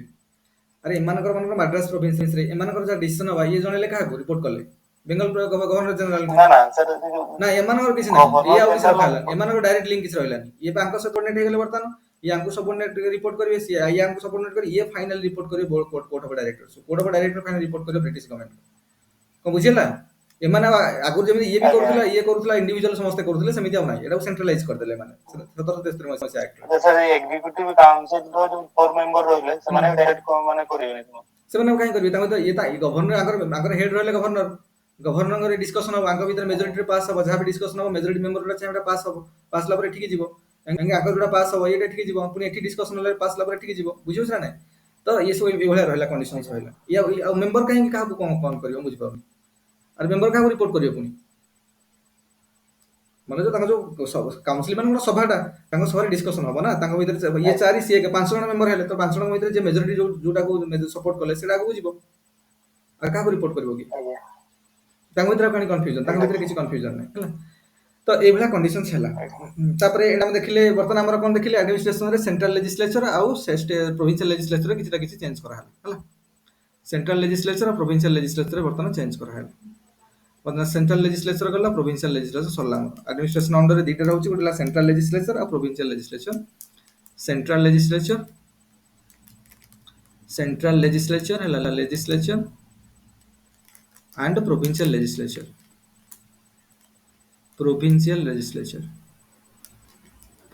लेजिस्लेचर ओके ये दीटा चेंज है सेंट्रल लेजिस्लेचर और प्रोविंशियल लेजिस्लेचर चेंज है दीटा जाक तापर हम देखिबा जे तापर रहला रिवेन्यू ये 4 नंबर गला ये 5 नंबर गला एमान भी चेंज कर दिया गला तापर देखिया 6 नंबर है 6 नंबर ला रिवेन्यू रे कोन चेंज है देखो रिवेन्यू कोन अच्छा ब्रिटिश गवर्नमेंट जो ईस्ट इंडिया कंपनी थिला हमर केमति रिवेन्यू कलेक्शन करथिला कोन रिवेन्यू जो मतलब मेन ला तांगर जो प्रथम कथा ला से मानकर कमर्शियल ट्रेड चलथिला से कमर्शियल ट्रेड करथिले ना विभिन्न प्रकार स्पाइस रे ट्रेड करथिले सॉल्ट पीटर रे ट्रेड करथिले टी रे ट्रेड करथिले हला एबरा सब ट्रेड करथिले तेणु तांगर प्रथम कथा हला तांगर पैसा आसुला प्रथम कमर्शियल ट्रेड रू रिवेन्यू माने केते पैसा आसिला जो कमर्शियल ट्रेड रू तांगर जहा पैसा आसुला कमर्शियल ट्रेड तांग पैसा प्रथम कमर्शियल ट्रेड रू आसुला जहा अरे बुझिला ता सहित आउ कोन आसुला तापर रेवेन्यू जनरेटेड फ्रॉम कोन प्लस रेवेन्यू जनरेटेड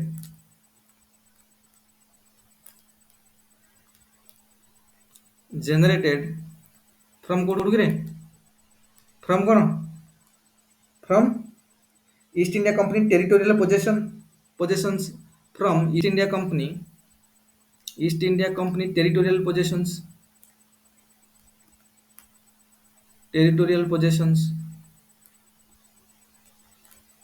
प्लस कौन प्लस सॉल्ट टैक्स पुणी कौन है गला चलुनी प्लस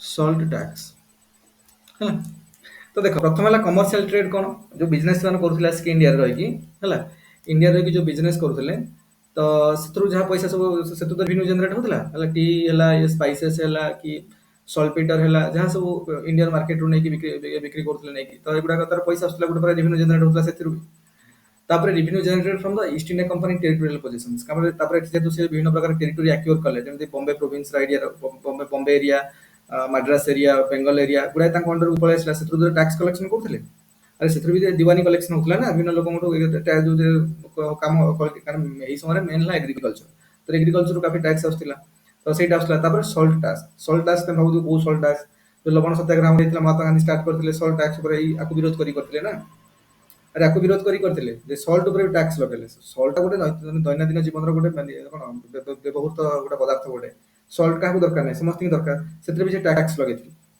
बुझे ना सॉल्ट जब कर तो टैक्स लगे तेणु सॉल्ट टैक्स पैसा आसला जो टेरिटोरियल पोजीशन से इंडिया रे जो जगह सब अंडर थिला से तो टैक्स भी कलेक्शन करथिले एग्रीकल्चर से भी रेवेन्यू कलेक्शन माने टैक्स गुडा आसला ता सहित कमर्शियल ट्रेड करके विभिन्न प्रकार बिजनेस करके इंडिया रे से भी जो पैसा जनरेट करथिले तो ये सब गुडा तांकर रेवेन्यू अंडर आसला तो एगुडा किसी चेंज करा लगी ना एगुडा किसी चेंज करा एम रखा एटा ये भलिया रखा एटा एमती भी आगुर था एटा एम रखिले ता माने आउ कोन कले एटा ती कले तापर आउ कोन कले कि आउ एटा ये गला आउ कोन चेंज करथिले आउ जदि मेजर चेंज देखिबा जो से माने रेस्ट्रिक्शन कले जे वर्तमान जो प्राइवेट हमर जो ईस्ट इंडिया कंपनी जो ऑफिसर्स माने काम करछन जो क्लर्क माने काम करछन जो कर्मचारी माने काम करछन they can not do any private business कोनसी प्राइवेट ट्रेड से तांको निज कैपेसिटी रेस्ट करि परिबे किंबा नेटिव्स माने नेटिव राजा माने हेले कि नोबल माने हेले जो माने थिले सब तांकोटू कोनोसी प्रकार माने गिफ्ट नहीं परिबे गिफ्ट माने कोन कि ब्राइब गिफ्ट नारे ब्राइब दिया होतला ना कोनोसी गिफ्ट नहीं परिबे कि ब्राइब नहीं परिबे कोनोसी गिफ्ट एक्सेप्ट करि परिबे कोनोसी नेटिव टू हला त माने तांकर जो करप्शन एक्टिविटी से लिप्त होतले ताकू अंकुश लगे पे भी ट्राई करे सन को अंकुश लगे पे भी ट्राई करे त एक तो ब्राइब फ्राइब किस नहीं परिबनी काठू भी कोनोसी कोन नहीं परिबनी काठू तमे कोनोसी नेटिव्स माना गठू माने इंडियन माना गठू तमे कोनोसी प्रकार गिफ्ट एक्सेप्ट करि परिबनी এই ସବୁ ଜିନିଷ ପାଇଁ ସେ ଅଙ୍କୁଶ ଲଗାଇଲେ। ତାମାନେ ପ୍ରାଇଭେଟ ଟ୍ରେଡ୍ରେ ବା ପ୍ରାଇଭେଟ ବିଜନେସ୍ରେ କୌଣସି ପ୍ରାଇଭେଟ ଆକ୍ଟିଭିଟିଜ୍ରେ ତମେ ଲିପ୍ତ ରହିପାରିବନି। ତା ପାଇଁ କ'ଣ କରିଦେଲା ଷ୍ଟ୍ରିକ୍ଟ ମାନେ ଏଇଟା ବନା ପ୍ରୋଭିଜନ ବନା ହେଲା 1763 ରେଗୁଲେଟିଂ ଆକ୍ଟରେ। ତା ସହିତ କ'ଣ କୁହାହେଲା ନା ଗୋଟେ ସୁପ୍ରିମକୋର୍ଟର ସ୍ଥାପନ କରାଗଲା 73 ମସିହାରେ ପୋର୍ଟ ୱିଲିୟମଠି। ପୋର୍ଟ ୱିଲିୟମ ମାନେ ବେଙ୍ଗଲରେ। ଏଥର ବେଙ୍ଗଲର ମେନ୍ ଥିଲା ପୋର୍ଟ ୱିଲିୟମ। ତେଣୁ ତାଙ୍କର ଯେହେତୁ ଏଷ୍ଟାବ୍ଲିଶମେଣ୍ଟ ଅଫ୍ ଫ୍ୟାକ୍ଟ୍ରିଟା ସେଠି ଥିଲା, ତେଣୁ ତା ନାଁ ଅନୁସାରେ କହୁଥିଲା। ତେଣୁ କ'ଣ ହେଲା ନା ସୁପ୍ରିମକୋର୍ଟ ବସିବ। ଆଉ ସୁପ୍ରିମକୋର୍ଟ କୋଉଠି ନା ବ୍ରିଟିଶର ମାନଙ୍କ ପାଇଁ ବ୍ରିଟିଶ ଇଷ୍ଟ ଇଣ୍ଡିଆ କମ୍ପାନୀ ପାଇଁ ସେମାନେ ଗୋଟେ ସୁପ୍ରିମକୋର୍ଟ ବନାଇଲେ 73 ମସିହା। ସୁପ୍ରିମକୋର୍ଟର ଚିଫ୍ ଜଷ୍ଟିସ ସେଇ ସମୟରେ ଯିଏ ଥିଲେ, first chief justice of supreme court ଯୋଉ 73 ମସିହାରେ ବନିଲା, ତା ନାଁ ହେଉଛି ଏଲିଜା ଇମ୍ଫେ। ଏଲିଜା ଇମ୍ଫେ ଏଇଟା ଦେଇନି, ଏଇଟା ଦେଇନି ନା ଦେଇନି? ଏଲିଜା ଇମ୍ଫେଙ୍କ ନାଁ ଅଛି କି ଦେଇନି ବୋଧେ, ଲକ୍ଷ୍ମୀକାନ୍ତ ଦେଇନି ହେଲା। এটা ଯଦି ଦରକାର ନାହିଁ ପଢିଲା କେତେବେଳେ କେତେ ପଢୁନି ଏଗୁଡାକ ନାଁ ଗୁଡାକ, ତ ଲେଖି ଦେଇଥାଉ, ଖାଲି ଟିକେ ମନେ ରଖି ଦେଇଥାଉ। ଯେ ସୁପ୍ରିମକୋର୍ଟ ଗୋଟେ ବସେ, ପ୍ରଥମ କଥା କ'ଣ କଲେ, ଆଉ ଗୋଟେ ପଏଣ୍ଟ କ'ଣ କଲେ ସେମାନେ, ଯେ ନେଟିଭ୍ସ ମାନଙ୍କଠୁ କିଛି ଗିଫ୍ଟ ନେଇପାରିବନି ହେଲା। ଅଫିସର୍ସ ମାନେ ନେଟିଭ୍ ମାନଙ୍କଠୁ କିଛି ଗିଫ୍ଟ ନେଇପାରିବେନି। ଅଫିସର୍ସ ମାନଙ୍କୁ କୁହାହେଲା, ଅଫିସର ବ୍ୟାନ୍ କଲା, can not take gift from the natives, can not take gift from the natives natives ମାନଙ୍କଠୁ କିଛି ଗିଫ୍ଟ ମାନେ ଆକ୍ସେପ୍ଟ କରିପାରିବେନି, ପ୍ରଥମ କଥା। କି କୌଣସି ପ୍ରାଇଭେଟ ଆକ୍ଟିଭିଟିଜରେ ବି ଲିପ୍ତ ରହିପାରିବେନି ହେଲା।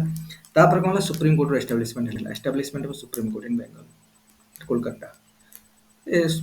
Establishment of supreme court at Kolkata ହେଲା, ବା ଯୋଉଟା କୁହାଯାଏ fort William. Establishment of supreme court at Kolkata, supreme court at କୋଉଠି କିରେ, କାଲକାଟା ହେଲା, କାଲକାଟା। ତାପରେ କ'ଣ କରିଲେ ନା, ଆର ଏଇ ଯୋଉ ସୁପ୍ରିମକୋର୍ଟ ହେଲା, ସୁପ୍ରିମକୋର୍ଟର ଫାର୍ଷ୍ଟ ସିଜିଆଇ ହଉଛନ୍ତି ଏଲିଜା ଇମ୍ଫେ। ଫାର୍ଷ୍ଟ ସିଜିଆଇ କିଏ ସେ? ସିଜିଆଇ ମାନେ କ'ଣ କିରେ? ସିଜିଆଇ ମାନେ କ'ଣ? ଚିଫ୍ ଜଷ୍ଟିସ ଅଫ୍ ଇଣ୍ଡିଆ ହେଲା, ଚିଫ୍ ଜଷ୍ଟିସ ଅଫ୍ ଇଣ୍ଡିଆ।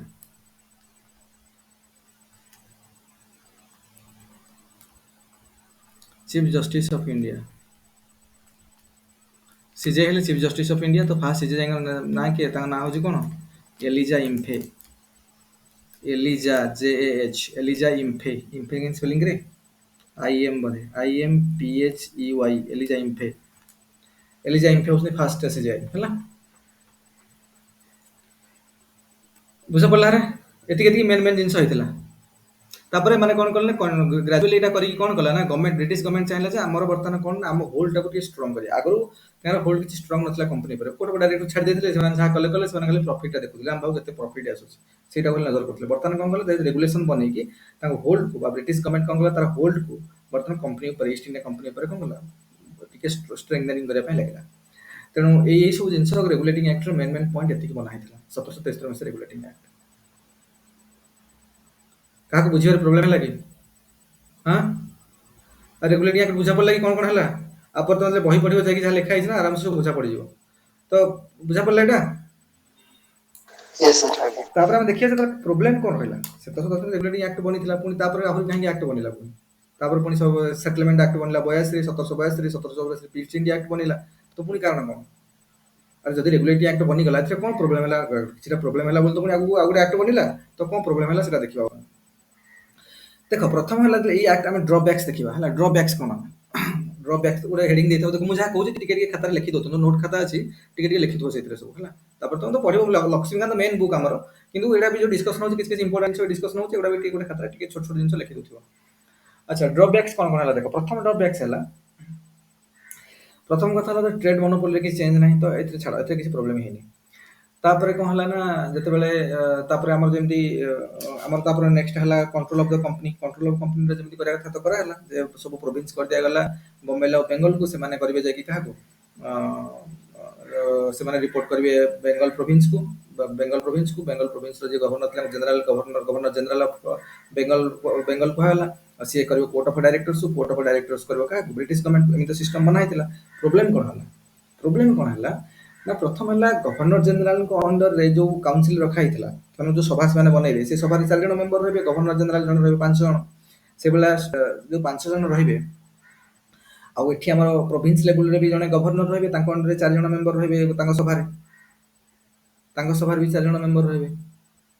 ये कौन लॉस्ट कनेक्शन लग रही है?